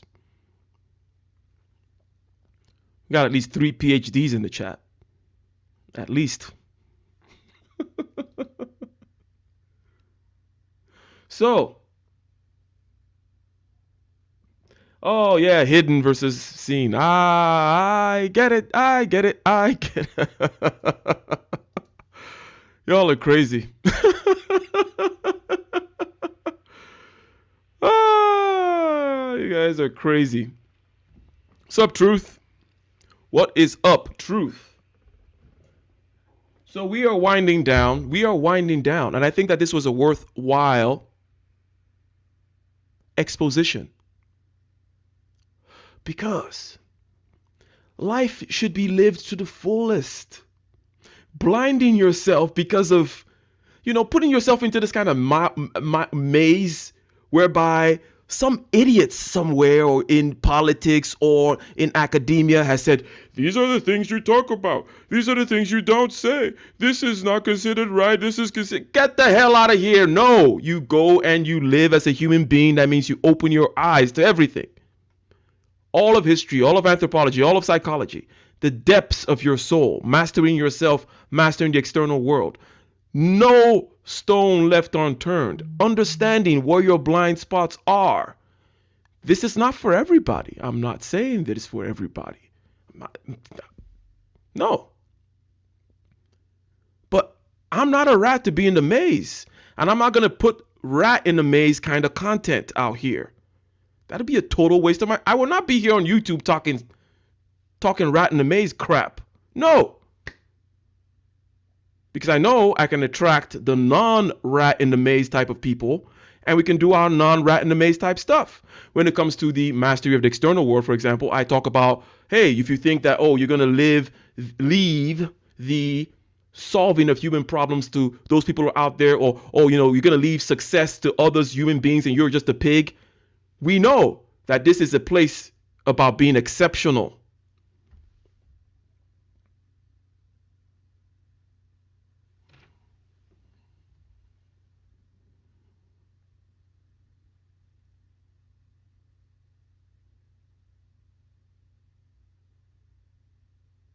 So,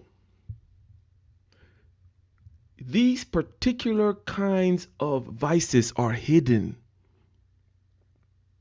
And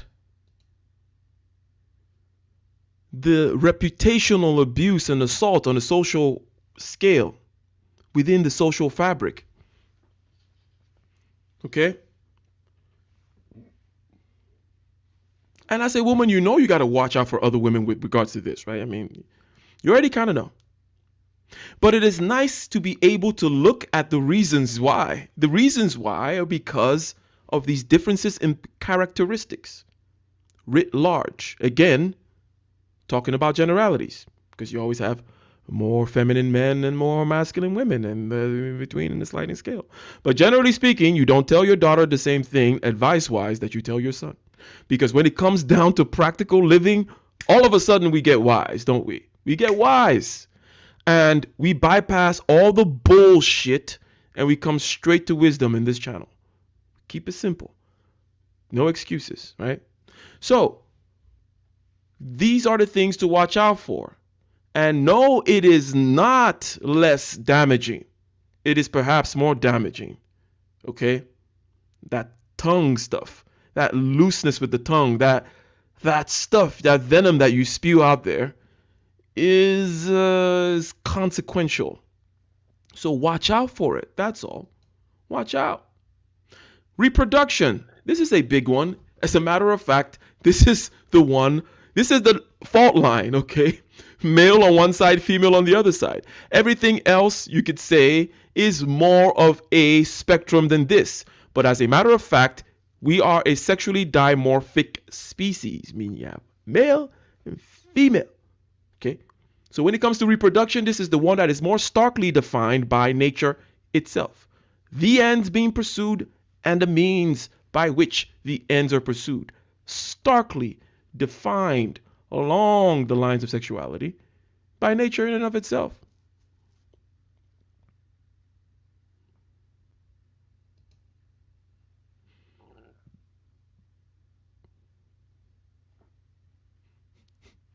Crazy shows that.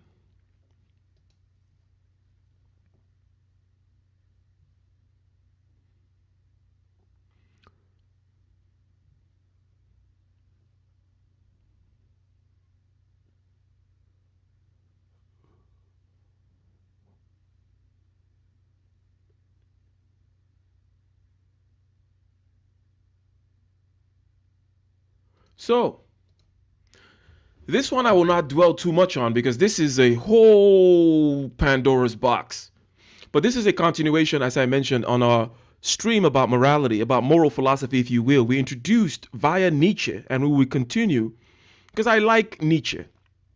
I like him because he's a crazy guy. He's a crazy guy, and he says irreverent stuff, and he is brilliant, and he says he philosophizes with a hammer. And he just comes in and he smashes things. And he tells the truth. And one of the things that he pointed out us to was master morality versus slave morality. Okay?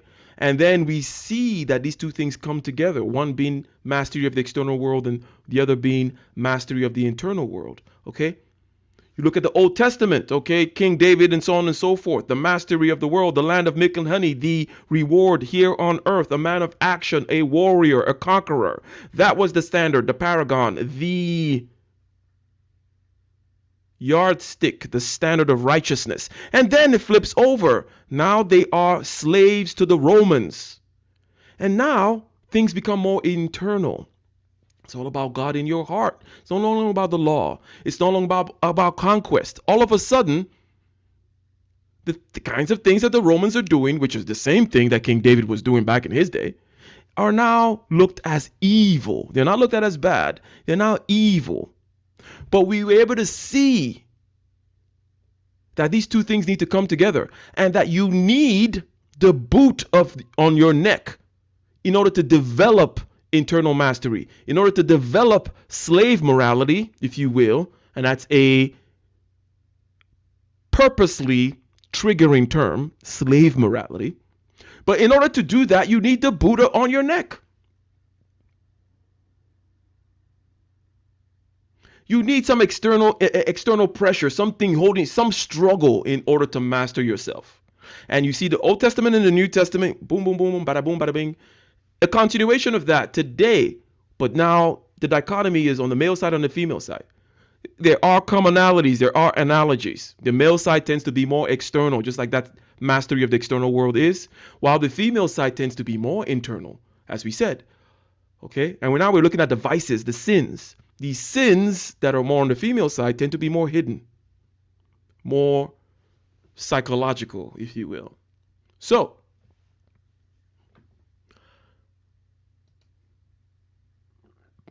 let's just keep it simple. The woman, generally speaking, and I'm not talking about all the different ways in which you like to get kinky and all the different things that happens and all the different flavors of peanut butter.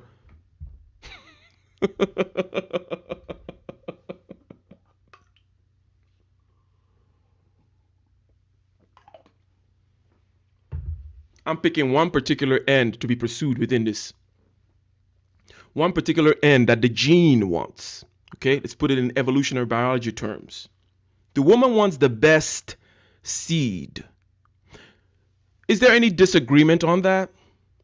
Does the woman not want the best specimen to procreate with? Let me get a one in the chat. Because again, I'm not talking about everything to do with sexuality and reproduction. I'm just talking about this one particular parameter having to do with passing on your seed, or that kind of a thing. That the one particular end here in this landscape that from the woman's point of view is key is that she wants the best seed.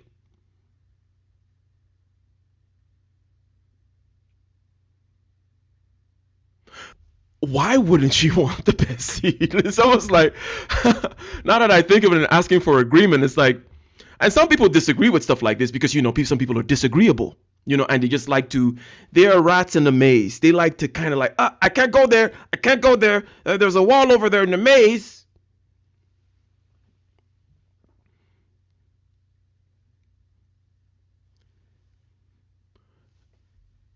And I said want, remember, it's not about what you bargain with or how the circumstance, I'm just like, well, why wouldn't you want the best seed,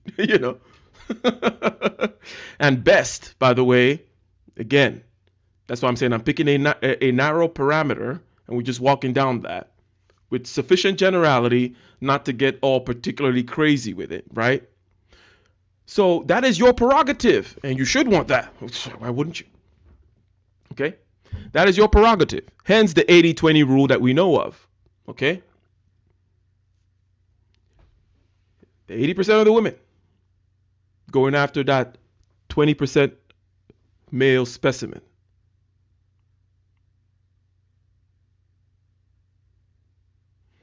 As they should.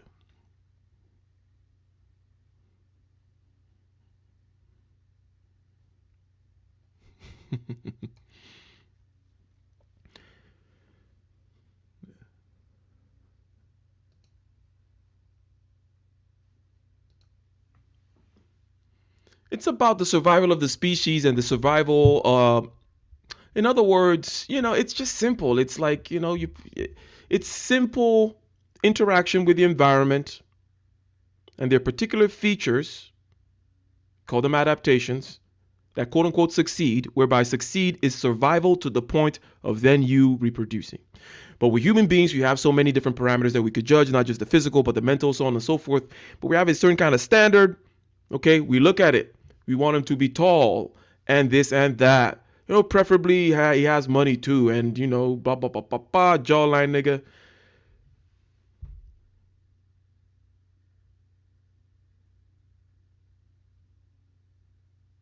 Physically fit. The best seed. I want smart babies. I want tall babies. I want whatever, that kind of a thing. And then, what does the man want?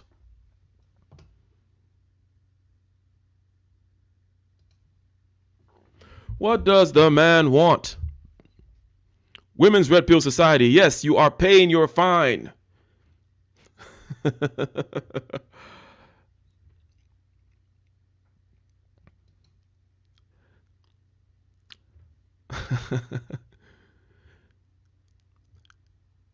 Practitioner, I know you're pretty good with getting these kinds of jokes.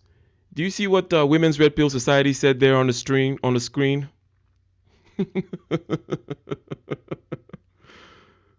He said, "Succeed."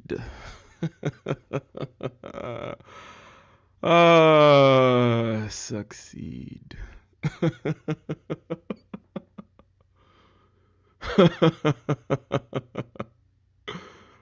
Oh boy. Yes, D, clever indeed. Yeah. So Women's Red Pill Society, you're paying your fine and you're contributing to the wit here, and as long as you continue to do that, you can stay, and you can have a wrench, but you will be punished if you stray.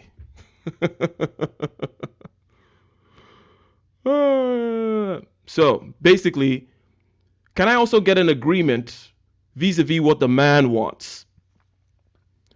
He wants to spread his seed. That's why you can have Arnold Schwarzenegger be married to a Kennedy, having that standard of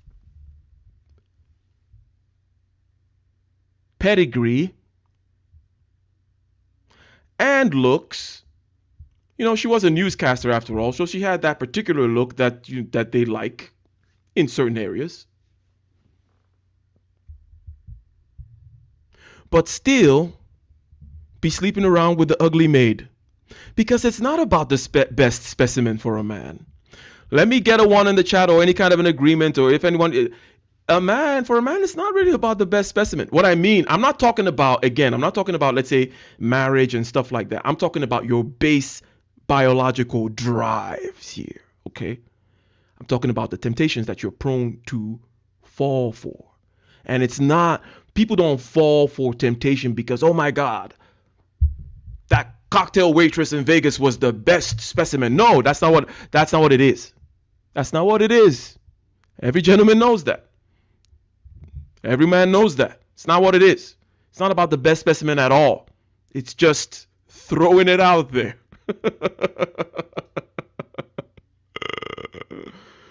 It's just throwing it out there. It's just spreading it. That's the imperative.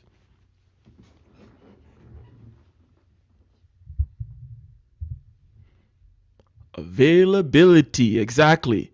The maid was there. That's why he did it. It's not like, oh my God, the maid really understands me. Assuming he's some kind of a wimp. Or whatever else they may say. No. There was some fertile ground to spread seed. And boom, you go.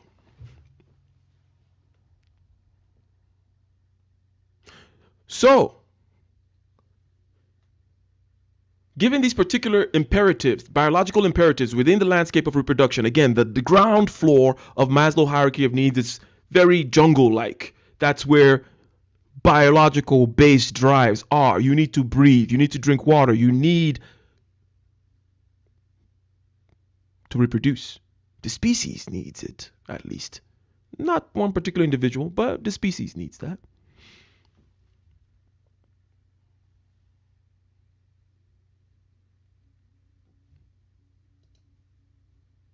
Young Swift. So, basically now, being reckless with your seed, a statement which I find just kind of silly, but I put it in there just to be... But basically that is the idea now, okay? You fail to prioritize. You fail to rank order your particular ends and how you go about pursuing it, given the context of the current society that you're in, the current framework of society that you're in. Okay? You go out there, and this tends to happen in many communities, okay? We know, generally speaking, that it's less than 50% of the men that tend to make a lot of those illegitimate babies out there. The 80-20 rule, it's more like 20% of the men that have a string of baby mamas, right? Because they can. And then because the left side of the ledger, the women, were going after that without also prioritizing and so on and so on and so forth. It is just a thing that is there. It's just there. Now, let's take it a little bit more subtly, right? If you always want the best, what is a temptation that you are prone to? It is unchecked hypergamy. Can I get another agreement? Or disagreement? Or a nuancing of the point? Even though, as I said, we are staying on a level of sufficient generality and low resolution so we don't get mixed up. We're trying to give our son and our daughter some advice, right? Which is ourselves, right? We're trying to give that advice. So you should want the best seed. However, what does that come with? Okay, it comes with the chance that you're never going to be satisfied. And as a matter of fact, you actually are never satisfied. But that's a separate story. What I'm talking about is the drives. The drives don't go away. You always want a better. You always want the better deal. But recognizing that that is something that is there will lead you to understand that just because you have this hypergamy doesn't mean you have to act on it. Does that make sense? Like the point, the general point that's being made here is that temptations do not go away. The man who decides, like, you know what, I'm going to play the monogamy game, or maybe he plays the polygamy game, or polygyny specifically, right?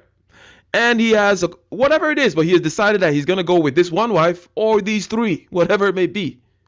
It doesn't mean that the temptation to quote unquote spread his seed goes away. No. But he knows that that's his thing. He knows that, as a matter of fact, there are intelligence agencies out there that use what is called the honey trap, because we know that that is a temptation that men are prone to fall for. There is no time when the temptation ever goes away. It is not about the removal of temptation. It's about the recognition of temptation. Not about the removal, but the recognition. Your base drives don't go away. And if you understand this, and you also understand that, again, on the female side, let's say, if you understand that this hypergamy thing does not go away, it's never going to be satisfied.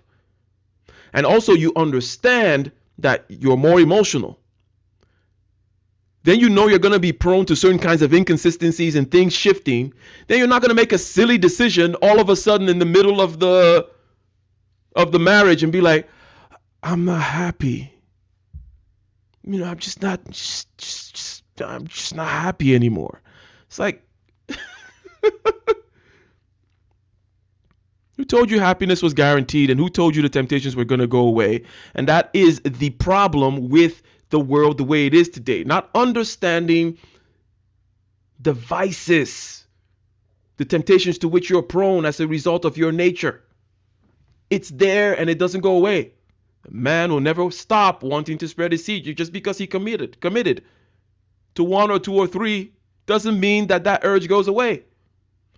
If you believe in some ridiculous notions in your head, okay? And no shade to the love people over there, okay? We'll tackle love another day. But when you think of those kinds of things as love and you don't understand that it's just a massive emotional component to it and that thing's going to shift, and at the same time you don't understand that you have this urge that is never going to go away, which is the urge to find the best, and that urge does not get satisfied, then that's where the whole I'm not happy conversation comes from. I'm just not happy anymore. I want to go find myself. Which is bullshit. Thank you, Dr. Thunder,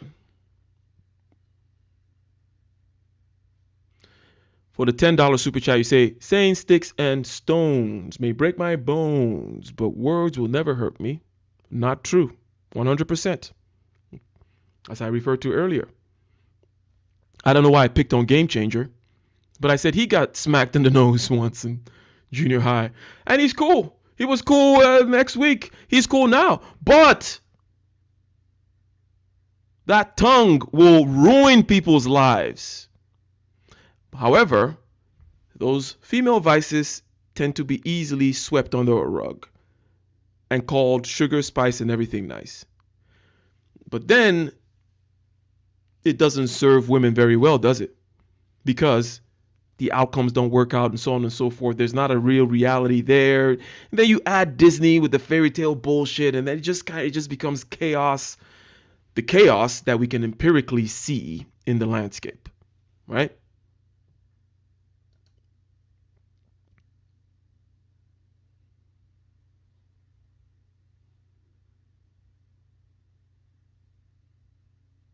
Exactly. Happiness is a unicorn. It's bullshit. So, however, mastery of subjective consciousness. That's why that side of the channel, that's one pillar of the channel, one stool, one little pillar. Okay, we have the artistic and the philosophical. We have the business side, and then we have the mastery of subjective side. We have three little legs of this stool, and those will always be there, right? That leg of mastery of subjective consciousness, Young Swift, you may call it stoicism, so on and so forth. That's where it comes in. That's where, call it religion, call it whatever you want to call it. It is a recognition that those things don't go away. Those particular urges and drives and so on and so forth. And you don't go blowing things up because of emotions and I'm not happy or looking to the grass across this, that kind of shit. So, key terms to be aware of, key concepts to understand and to live by, key ways not to deceive ourselves, okay? Men can be easily manipulated by this particular need to spread their seed. Not so much with women, okay? Because there is no such thing as the honey trap for women. It's harder to trap women with sex. Can I get a one in the chat? Okay? Because of the nature of what they want, right? Women want the best. Men just want everything. Women want the best, generally speaking.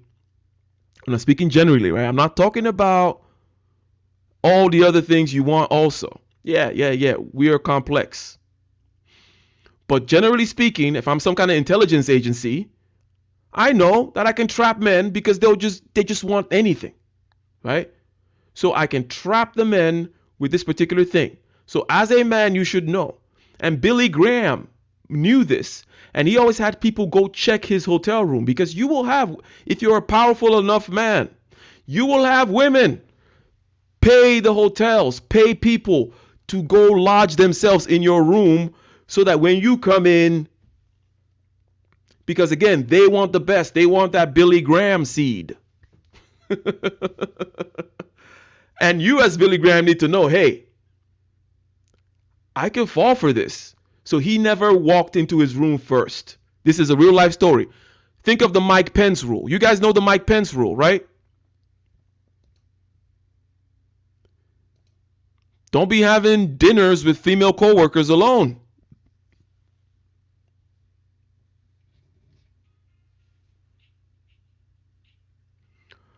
Oh yeah, D, I definitely do appreciate the hustle. Oh yeah. They will go there, they will pay. This happens to all kinds of celebrities and all kinds of people of notoriety, you know, either CEOs or so on. So it happens. It happens a lot. It happens a lot. And they're there to make a baby with them.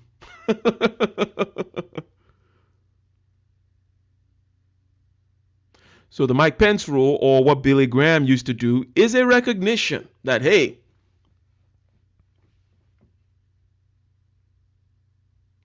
this is wisdom.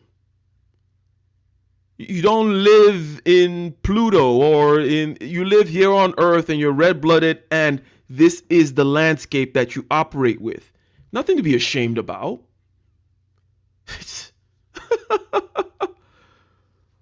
Nothing to be ashamed of. Okay? Men can be easily manipulated with that thing. Women, is the unchecked hypergamy and your tendency to at some point be dissatisfied. The whole thing about women never being satisfied is true. Why should they be? However, if you know that that is a little emotion, a little thing that's always doing that thing, then you just know to ignore it. Mastery of subjective consciousness, right? You know the feelings in the body, the image in the head, and the talk in the head. You can create an observer that watches it. And as a result, you don't have to act on things as base as drives. Because you can watch yourself. You can take a deep breath. Isn't that right, practitioner? You can take a deep breath and you can watch. And you don't have to go breaking up your marriage because of something going on in the realm of feelings in your body that says you're dissatisfied. It is rather unfortunate, but it is the way in which our species has moved forward. Okay? Men generally are moved forward, to put it in stark and purposely triggering terms, by the dissatisfaction of women. Let me say that again. Society and men have been moved forward by the dissatisfaction of women. Oh, we got a tent under the tree. That's not good. Oh, let's move into a cave. Well, I'm not satisfied with the cave anymore. Oh, let me get you this hut. This hut's not that good anymore. That's how the species actually developed. This is about systems, okay? For the system, this is good. But as an individual, you need to know the things that the system has programmed in you. As an individual, you need to know the programming of the matrix. The matrix is good. The matrix meets its ends, which is development, survival, moving forward. Yes, the best seed. Yes, don't be satisfied. That's how we move forward. But as the individual, you got to know that that programming is there in you. And that you don't go messing up because of some kind of a program. That's all. Nothing new here. This is what morality is all about. Ends worth pursuing, the means of pursuing these ends, the ways in which you can go wrong in the pursuit of these ends. We're just simply kind of creating that dichotomy on the male side and the female side here. Nothing special there.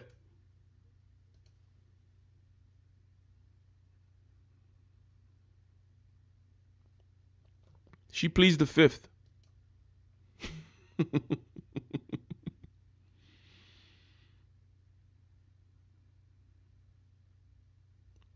Truth says create a manager in the head. Exactly.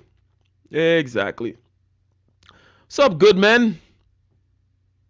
We're winding up, but I'm sure you're going to catch the replay. You're going to catch the replay. We're winding down on this. But basically, this is the situation, okay, with this base level of Maslow. Now, 1 minute. By way of bringing us back from the beginning to where we are, so that we can put a capstone on this. What you tell your son vis-a-vis the ends worth pursuing, vis-a-vis the ways in which he's going to pursue these ends, vis-a-vis the mistakes that he's prone to make, the temptations that he's apt to fall for, is different from what you're going to tell your daughter. What is the landscape of this difference? We're talking about morality here. We're talking about sin, the ways in which they can go wrong. Morality is about values. Values are about ends worth pursuing and the virtues required for the pursuit of these ends. The ends worth pursuing will be prescribed by your nature. Also, the means for pursuing these ends. In a sexually dimorphic species, men and women, you're going to have ends that are you're going to have differences, okay? Psychonometrically, obviously physically as well. We used Maslow's hierarchy of needs as a way of exploring the space, the landscape of possible ends. Right? And we say, hey, when it comes to, for example, okay, let me go to the Maslow thing. We started off over here.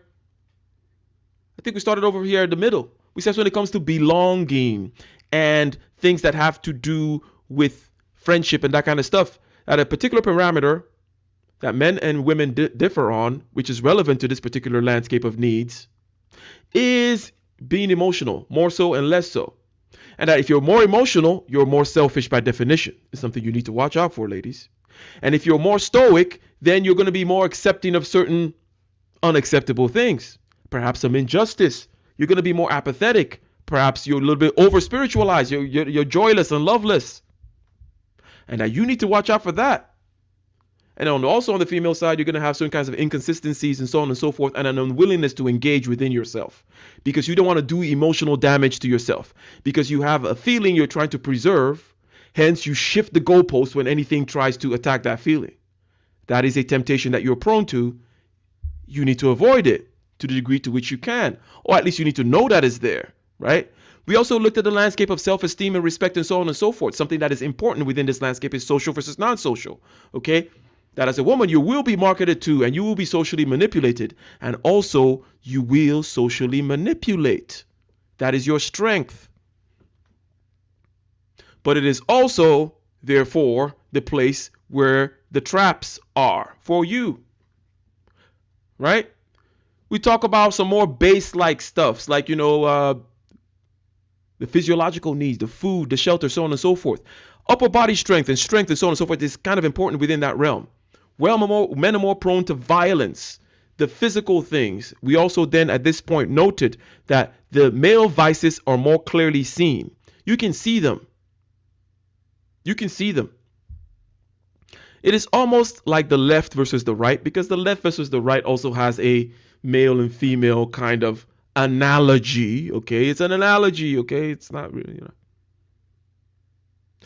The vices of the right, in other words, they're all going to become Hitler and kill us, are very clear to see. Can I get a 1 in the chat if you see the analogy I'm making? Just to make a small political point here, because being able to see these things and connect them helps to keep them in the brain, right? Helps to keep them in the mind. The more connections you make, the tighter the fabric, right? So basically, that's why the right, in terms of its vices, is more easily seen. But the vices of the left, let's say you talk about just full-blown communism and so on and so forth, or just stealing money from your paycheck, or just killing you with diversity and inclusion meetings. Those are not so easily seen. Same thing here. The vices within the social fabric are not so easily seen. They're not so clear, but they're there and they do damage. Right? And I think that to keep women from this kind of and I don't mean individual women, I mean that women writ large, that the political correct machine is hiding certain wisdoms about women's nature. And it doesn't help women. It's like you're blindfolded. There's a landscape full of pit holes, and they say, oh no, it's all good. And women are falling through holes left and right. It's just like, no. Let's talk about our nature. Let's talk about the sins that we're prone to. Talk about the menu of possible errors that we can make so that we can know them, so that when we see them arise, we're like, I know you. You're not going to fool me. Because men, we know ours, and ours are more clear, and we are told ours. It hasn't changed. No one has ever started hiding. It's the same thing. Expectations of men in terms of their responsibilities and their vices really hasn't changed. Okay?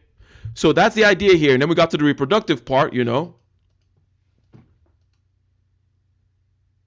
She wants the best. Therefore, she needs to check her unchecked hypergamy.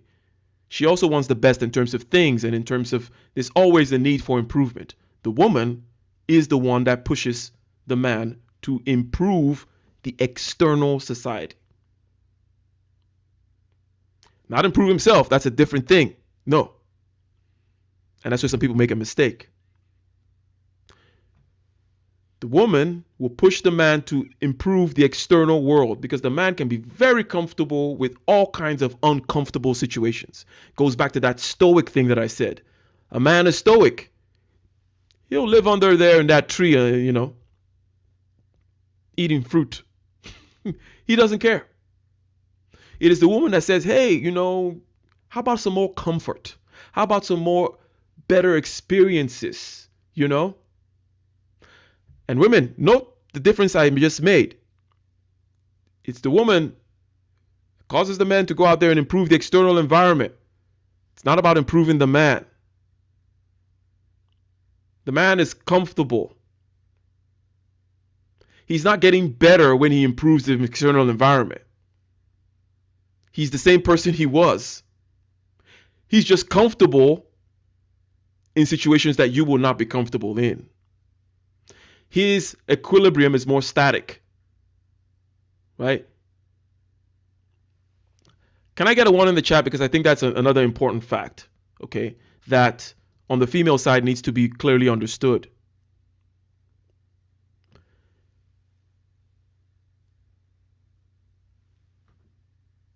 There is a difference there. It is a subtle difference, but subtlety is significant. Subtlety is everything when it comes to human relationships and human living. It is the female of the species that causes the man to improve the external environment.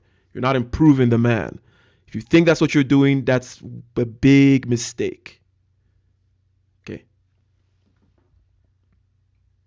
So, having said that, let's talk about the top of the hierarchy. The top of the hierarchy has to do with restraining. In other words, as we put it yesterday, it's about mastery of self. It's about mastery of self. It's about that slave morality, which is the provocative way of putting it. Right? Shout out to Respect for the $5 super chat. Thank you very much. Yin and yang will always exist. Why is it so difficult for people to understand what understanding means? Yeah. Again, it is a modern thing. And when I mean modern, I don't mean that that you and I are responsible for it. No, we're not responsible for it.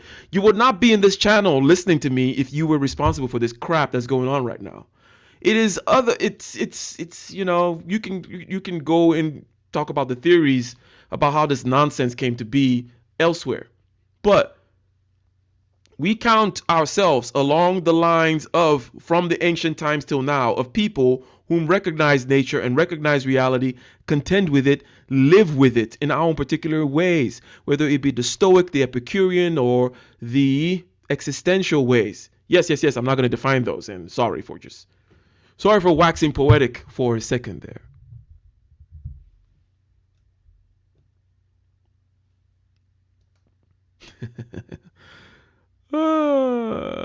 Well, yes, young Swift, that is what I'm talking about. Okay? And low level does not mean IQ.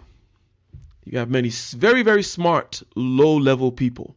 Low level is about you already know what I mean, right? Low level is people who get themselves into that little rat maze whereby they just follow the trendy things. Whatever is supposed to be acceptable to say these days is what we say. Whatever is acceptable to think these days is what we think. Well, fuck you.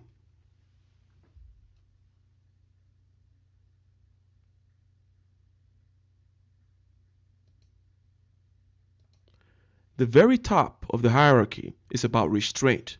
So we're going to be talking about the ways, in order to close this out, okay?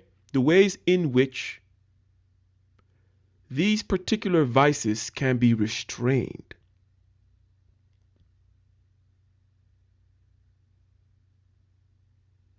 On the male side and also on the female side.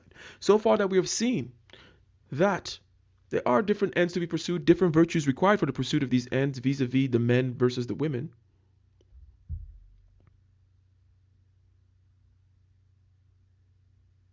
How can these things be restrained, generally speaking, writ large? Okay?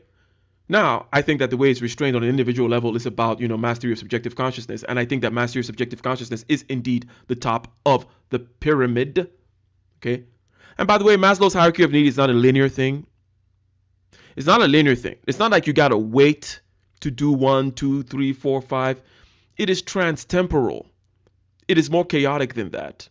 It is more three-dimensional than that. Okay? And by the way, all of them are always present at all times. As we talked about, that people are making sure that you have your safety and so on and so forth, even if you're not doing it. And also, anyways, not to get down that particular path, but I'm just going to say that Maslow's hierarchy of needs, and it is a rubric that I'm going to be using over and over again in many of my videos. It's just, I find it to be a very convenient rubric for discussing all kinds of things, because it describes the landscape of possible ends to pursue. And then you can talk about the virtues required for the pursuit of these ends, the different ways in which people have pursued these ends, right? I think that at the top of the pyramid is, which what they call self-actualization, is about the mastery of subjective consciousness.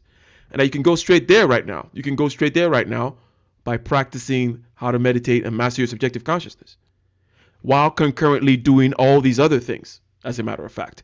What I'm saying is you don't have to wait. Okay? You don't have to wait.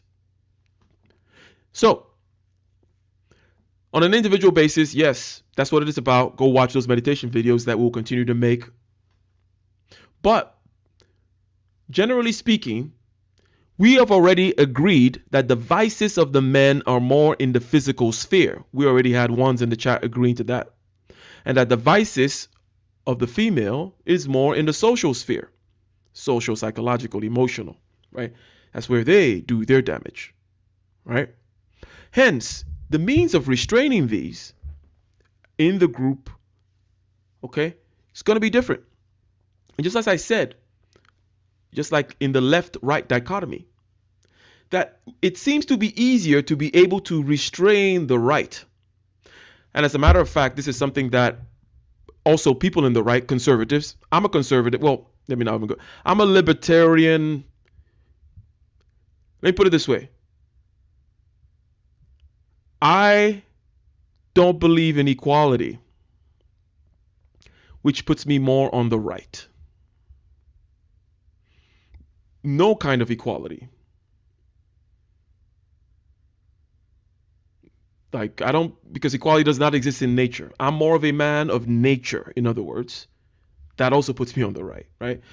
However, I'm also a man of freedom, which puts me on the libertarian end of things. Because obviously, I'm an artist, I'm a crazy guy, I'm a wild man, I'm a entrepreneur, a creative, right? So I wouldn't call myself conservative. I'm just a person that does not value equality, but rather values nature and freedom.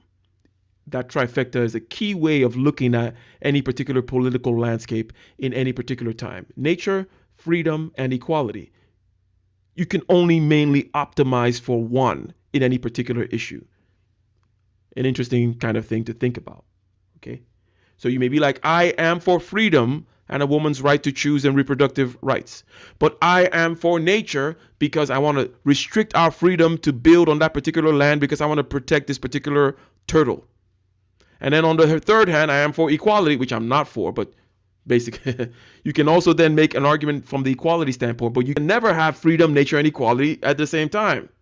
Another kind of thing, philosophical thing, which understanding trade-offs, understanding yin and yang, basically, is the philosophical mindset, is the beginning of wisdom, is just living a happy life. So, how does one restrain things in the physical sphere? Easy to see, right? You can see the violence. You can put laws around it.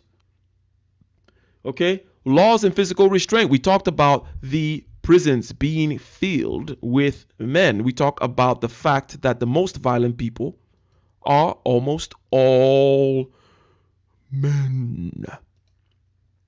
Right?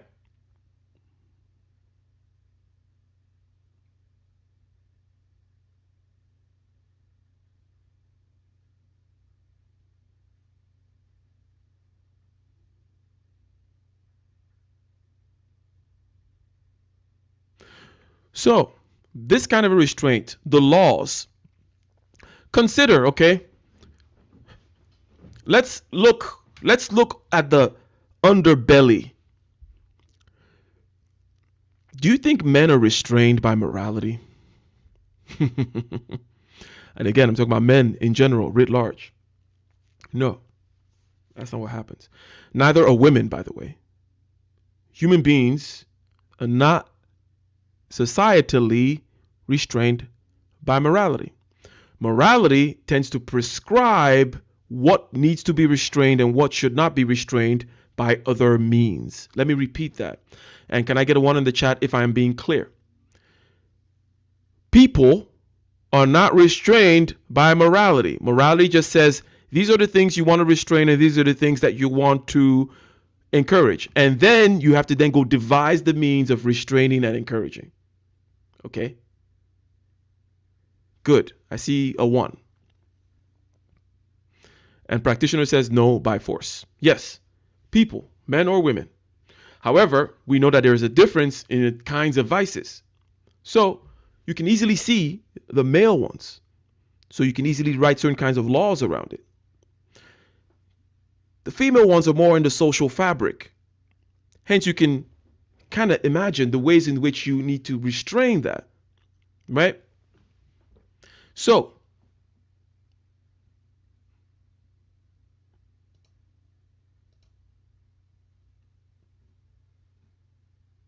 there needs to be a strong social structure that keeps, and interdependence, by the way.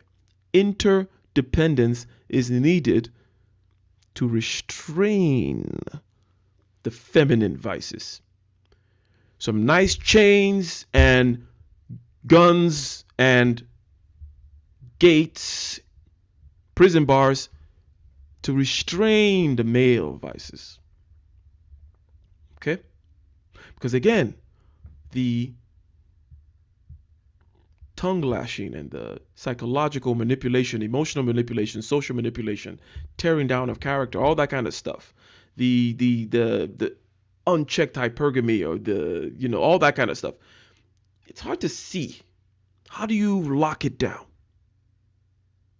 So over time, different societies have devised certain kinds of social norms, taboos, and means of interrelating with each other, the interdependence of men and women, in order to keep these things working together. It is not a lack of recognition of the vices or the nature of each particular sex. It is a full recognition of the vices of the sexes, and it is a use of those vices in order to make society work. Right? It is an interlocking. However, but before we go, just to put a point on that whole thing about men, look, when you look at war-torn countries, look at places in the Congo, for example, where the law and order has been removed. What are the men doing out there? They're not being very nice. They're not being very nice to women. We don't need to get graphic. But we know what happens.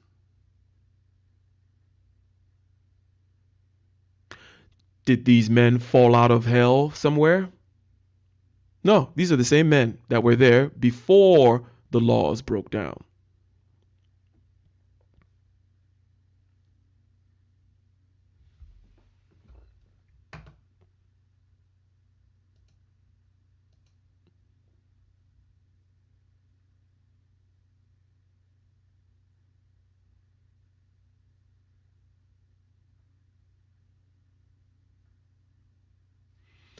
Governance, self-governance too, by the way, because again, this is the top of Maslow's hierarchy, and it's about how I'm using it as a proxy for control, how we govern, how we restrain, okay?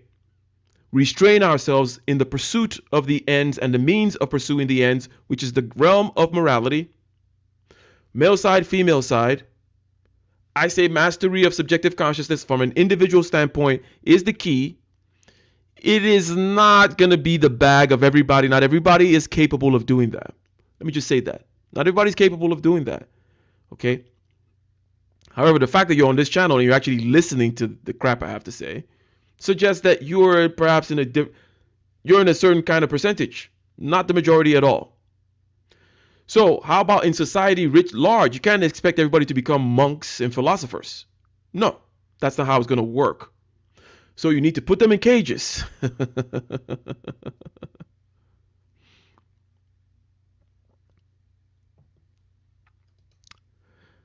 It's a complex question, nicer. But you need, if to the degree to which empires are large, right? They do go against the natural ways in which we regulate our behaviors, because we regulate our behaviors relatively locally in terms of tribes, right? And groups of people that recognize each other, have a bloodline, can be tied together perhaps by certain mythologies, whether it be the myth of the state of nature and life, liberty, pursuit of happiness, or any other myth, or the Judeo-Christian ethic or whatever. If it gets too big, it becomes unnatural to use that particular construction of nature. I hope I have at least given some insight into the answer.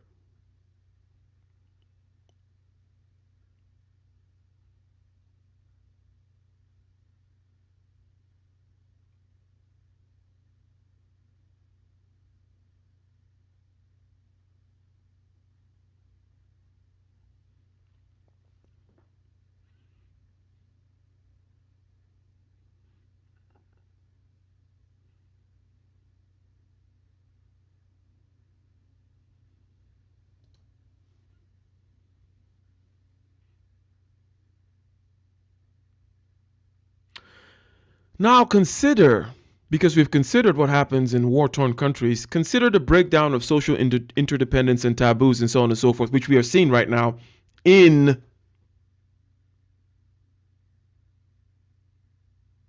modern, Western, civilized, liberal democracies.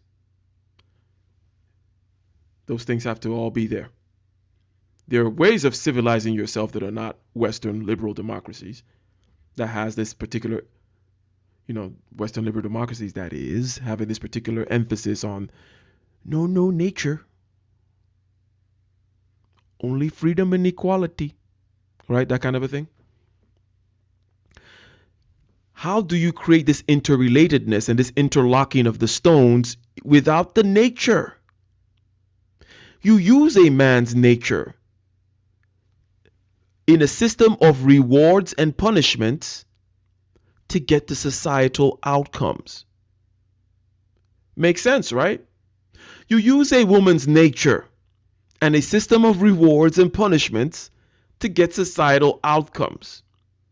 Only lately are we doing this kind of nursery school bullshit of laissez-faire, hands-free, kumbaya, not everything is everything, and look what's happening. Especially on the left side, because no, we didn't get rid of the jails and that kind of stuff. The laws are still there to restrain men. However, when the social fabric starts to tear down, women are the ones that are not restricted. But when you're not restricted, especially when your particular vices are in the social sphere, you're going to actually end up not getting what you want.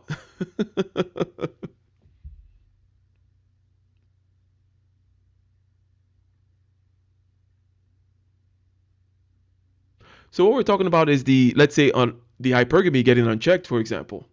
Certain things getting just kind of flying off the handle.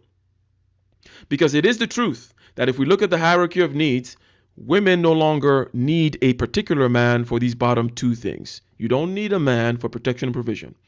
The cops are out there, the soldiers are out there, all the man stuff is still out there. As a matter of fact, you need men for civilization, but you don't need a man. You recognize this, and then you say, well, what do I need a man for? It tends to now be these emotional things. I want to feel good, and I want love, and this and that. Those are emotions.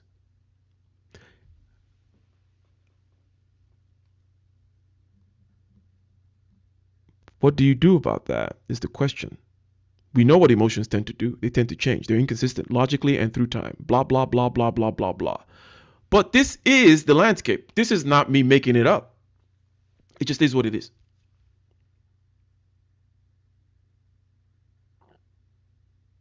It just is what it is.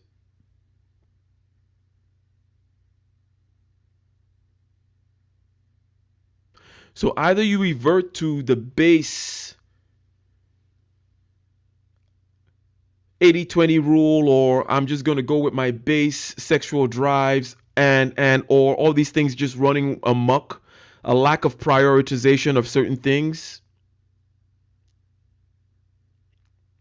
But what we're asking of the average modern woman is to come into a room like this and become a master of themselves and a master philosopher. Can I get a 1 in the chat if you understand the nature of the problem here? You're asking the average, at best, woman to become this master of self and master philosopher because you've taken the chains of societal relatedness off of her. Only a small percentage of people can even begin to do this kind of thing.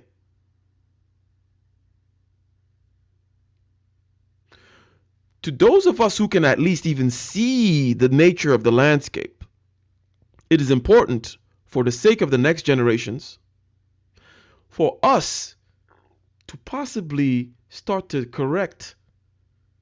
Some people might think, we're doomed in terms of Western civilization. And the cycle continues. Nope, nothing lasts forever, right? I mean, if you wanted to be stoic about it,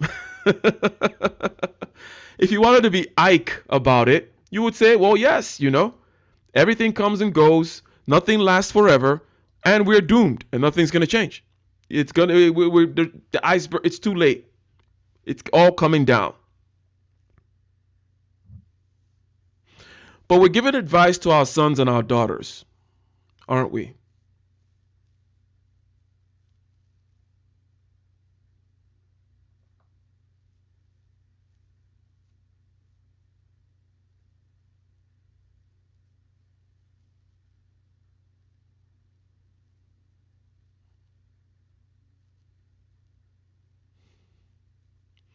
And we're expecting everyone to become a philosopher king.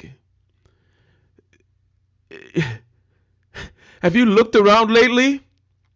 Have you looked on TikTok lately? Have you gone to a store lately? Philosopher kings?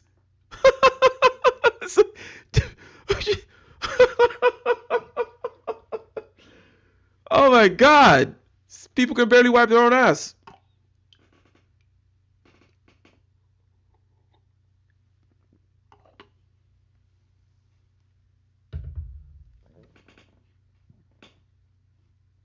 However, the language, the clarity, the conceptual clarity for those of us whom can even begin to see is important. And to begin to inculcate nature back into our understanding of things is important.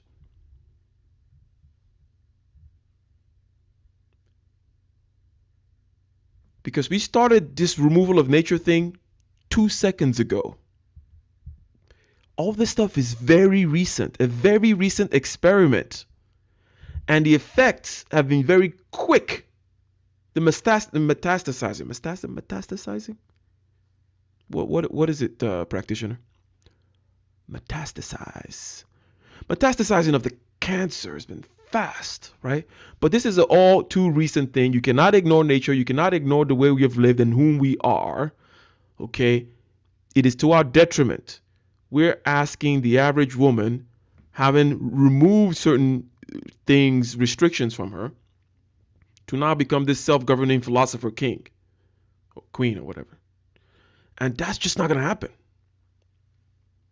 Thank you. Metastasize.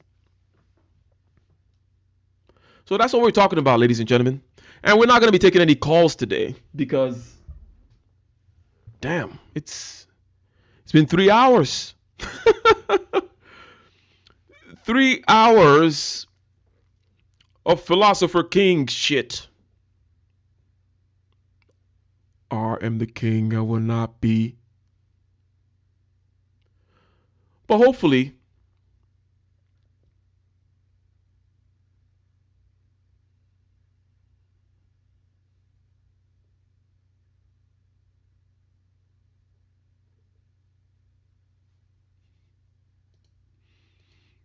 was I going crazier earlier, nicer?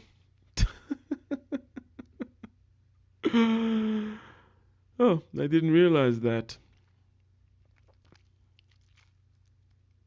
So, ladies and gentlemen,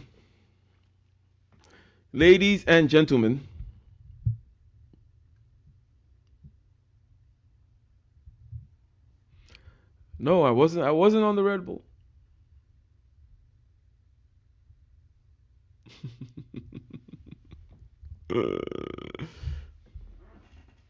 I'm on my Pellegrino.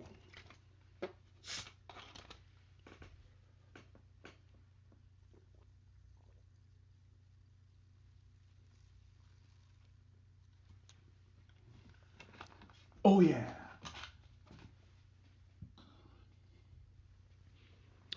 Hydrated all the time. You finish one bottle, you get another bottle. What's our sacrament in the Church of Hydration? Clear urine, 24/7. The urine must be clear. That way, you can work 16-hour work days, create PowerPoints to share philosophical ideas on YouTube, do all kinds of crazy things.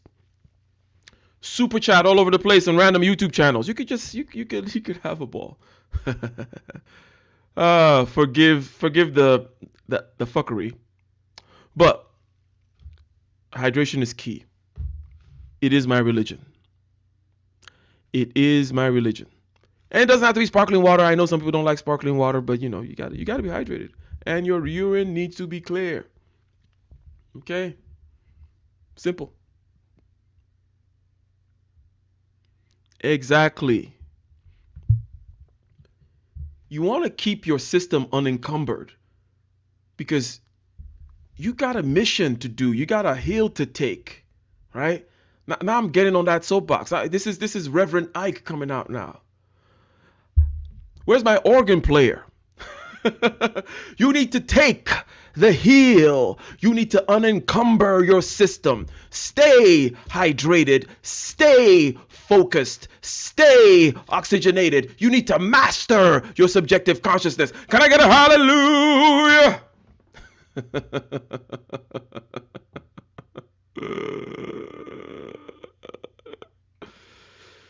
Yeah. Life is simpler than it may seem. You know, it's very simple. Not that it's easy. I get it's hard, but it's simple. You're mostly water, so you drink water. You gotta stay oxygenated. You gotta do deep breathing. You gotta master your subjective consciousness. It's mostly simple. It's mostly simple. It's not so complicated. Okay, and this is how you get things done in the real world, right? It's simple. It's simple. It's simple. It's not. There's no secret cheat code, right? That's it. That is it. So I'm gonna give you guys. This one is called Window. It's not released, okay? Because you guys are here for all the unreleased tracks. I already played for you guys. I'm a PhD. That's coming out soon. If you guys missed that, you know, check the stream again. Someone sent me a beat. Someone from New Zealand. You know, with the I'm a PhD thing, and I'm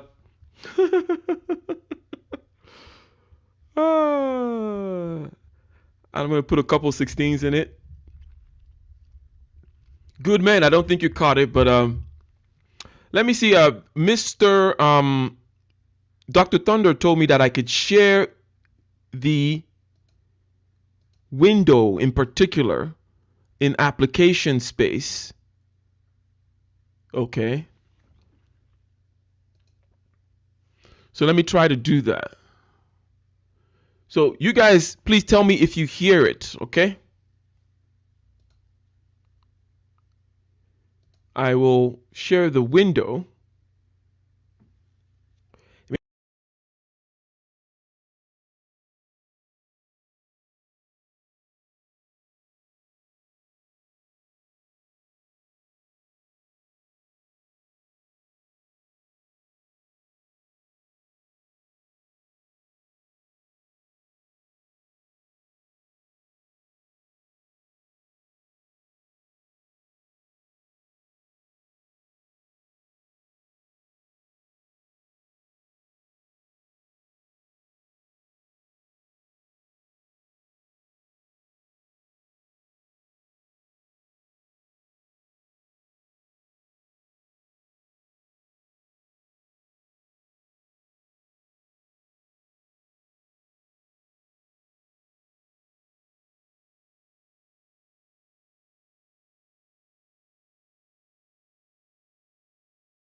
Get that audio back to that other thing.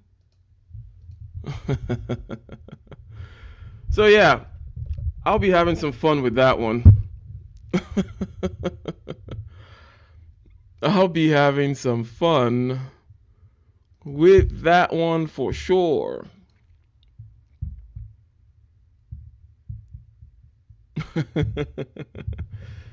So let me do this.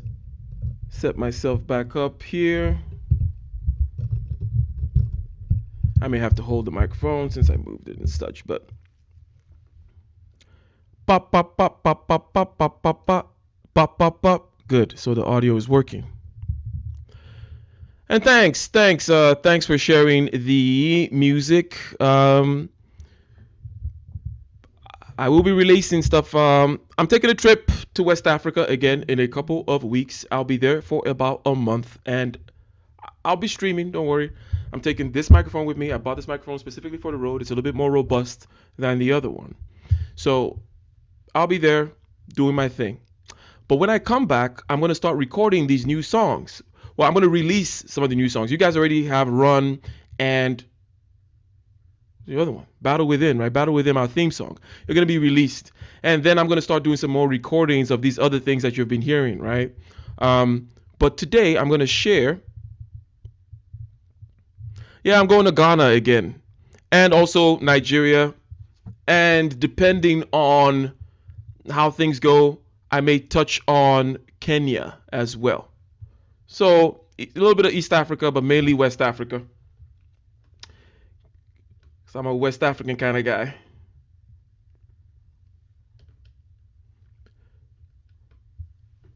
So this one is called Passport Pill. Yeah, there you go. Women's Red Pill Society. It's the Passport Pill.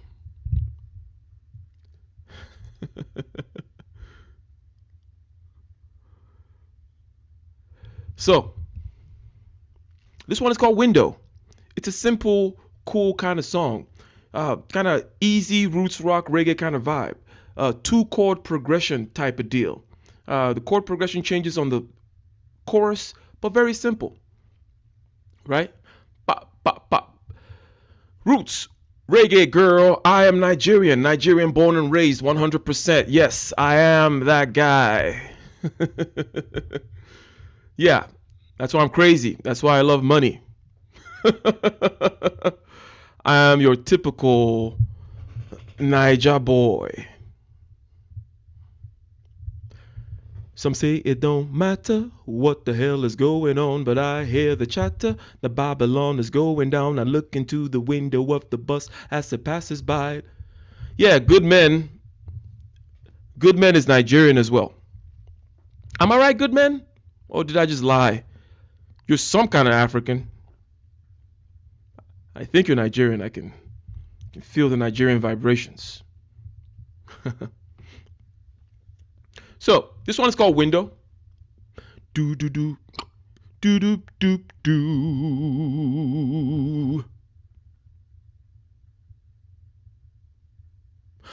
Some say it don't matter what the hell is going on, but I hear the chatter. The Babylon is going down and look into the window of the bus as it passes by, written on the face of passenger number 45. Signs get clearer like my sinus in the midst of rain. I get nearer to mastering my joy and pain. Some choose to lounge by the fire sipping champagne, but I choose to remain right by the window where I see the trees sway as the wind blows. See the rain splatter and the falling of the snow. With greetings to my neighbors as they come and as they go. It's a rare case. I saw it through the window in my staircase. The people dancing in the street with a smile upon their face. On the windows of my memories, this will leave a trace. Windows Vista down to Windows 7. We promise to bless ya with a window to heaven. With stained glass pieces, backdrop for the sermon. With telekinesis we'll vanquish the vermin. The window of time for me to pick the right price. I will decline the glitches in the zeitgeist. Some choose to See the aura and the glow of the bright nights. See the twinkling of the lights right by the window, where I see the trees sway as the wind blows. I see the rain splatter and the falling of the snow. With greetings to my neighbors as they come and as they go. Hey, it's a rare case. I saw it through the window in my staircase. The people dancing in the street with a smile upon their face. On the windows of my memories, this will leave a trace. Let me get that chorus one more time. You know what? I'm going to do that first verse and that. This is a good rehearsal, good rehearsal. One verse, one chorus again, that first verse. Let me see here. Get that diaphragm right.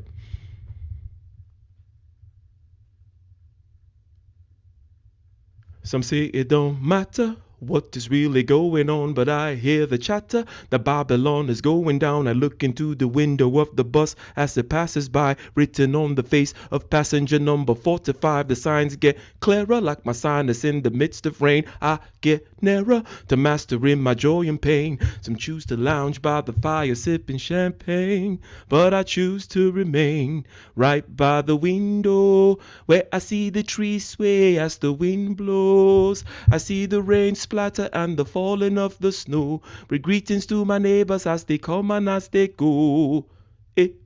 It's a rare case. I saw it through the window in my staircase. The people dancing in the street with a smile upon their face. On the windows of my memories, this will leave a trace. You know what I'm saying? Everybody now. By the window, where I see the trees sway as the wind blows. I see the rain splatter and the falling of the snow. With greetings to my neighbors as they come and as they go. They come and as they go. It's a rare case. I saw it through the window in my staircase. The people dancing in the streets with a smile upon their face. On the windows of my memories, this will leave a trace.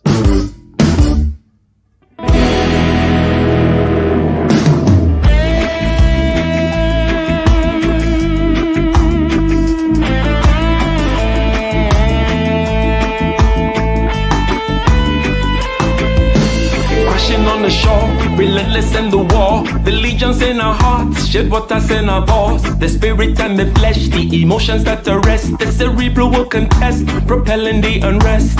Preachers and bandits with means underhanded, the teachers pedantic and lack understanding. So sweep out the sand with the broom in your hand, stand up, make we burn Babylon. Guess I can give the world to you, but the falling of the curtain is for certain. Be careful where you lurking, demon searching.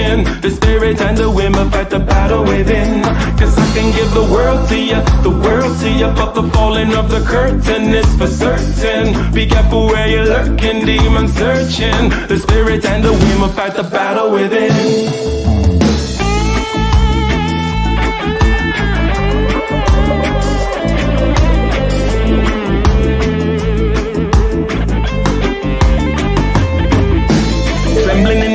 With the semblance of a blaze, with gratitude and rage, we touch another page with delirious delight, impervious to light. This vitality and might encourages the flight.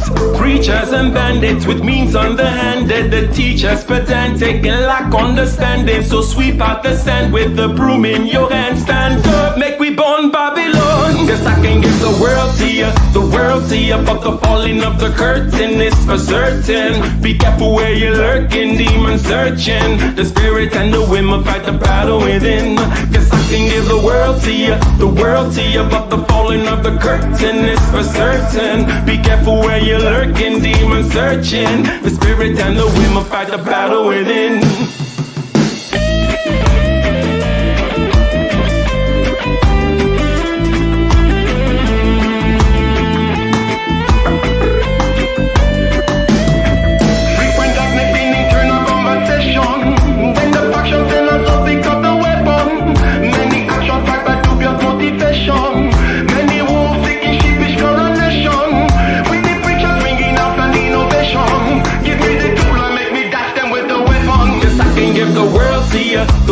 to you, but the falling of the curtain is for certain. Be careful where you're lurking, demon searching. The spirit and the whim will fight the battle within.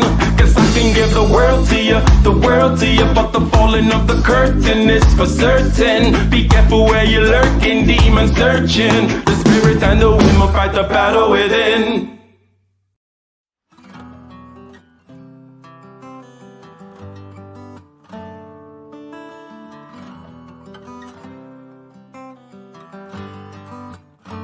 In the den of iniquity, vicinity no pretty, calamity fi hit we any moment, what a pity. Tomorrow never certain, what dwells behind the curtain? The face of evil smirking, with that shifty eyes averting. It's not a steady bubble, could either pop or topple. Many will fall and stumble, let the dozers gather rubble. From LA to Colorado, Guinea to Burkina Faso, cannons could reach the towers and the troops will storm the castle. I say, run, run, come, make we get it. Because the peace that is bestowed upon the meek is overrated. So run, run, come, make we get it. Calling all your daughters and your sons, we come forget it. I say, run, run, come, make we get it. Because the peace that is bestowed upon the meek is overrated. Lord, run, run, come, make we get it. Calling all your daughters and your sons, we come forget it. With the rubble steady rising and hearts are compromising, convictions here are stifling, making evil appetizing. The fists are steady forming and countenance is falling. Defenses are withdrawing, possibilities are falling. In these your circumstances, evil will make advances. Pick up your sword and lances and be sure to take your stances. Victory is never promised, the battle is upon us. Gather the brave and honest and the righteous in your corners. Go. Run, run, run, make we get it. Because the peace that is bestowed upon the meek is overrated. So run, run, come, make we get it. Calling out your daughters and your sons, we can't forget it.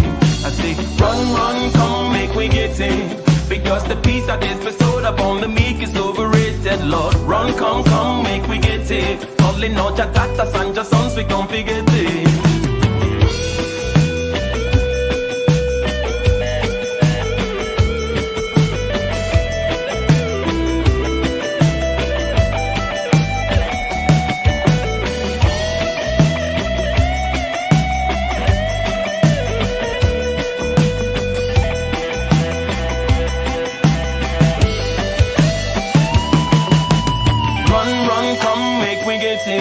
Because the peace that is bestowed upon the meek is overrated. So run, run, come, make we get it. Calling all your daughters and your sons, we come forget it. I say, run, run, come, make we get it. Because the peace that is bestowed upon the meek is overrated. Lord, run, come, come, make we get it. Calling all your daughters and your sons, we come forget it.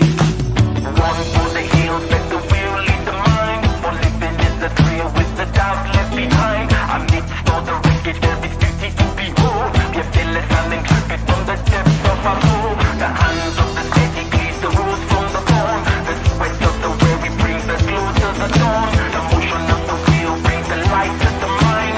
Chain be aligned, it's divine. Run, run, come, make we get it. Because the peace that is bestowed upon the meek is overrated. So run, run, come, make we get it. Calling on your daughters and your sons, they come forget it. I say, run, run, come, make we get it. Because the peace that is bestowed upon the meek is overrated. Lord, run, come, come, make we get it. Calling on your daughters and your sons, they come forget it. Run, run, come, make we get it. Because the peace that is bestowed upon the meek is overrated. So run, run, come, make we get it. Calling all your daughters and your sons, we can't forget it. Run, run, come, make we get it. Because the peace that is bestowed upon the meek is overrated. Lord, run, come, come, make we get it. Calling all your daughters and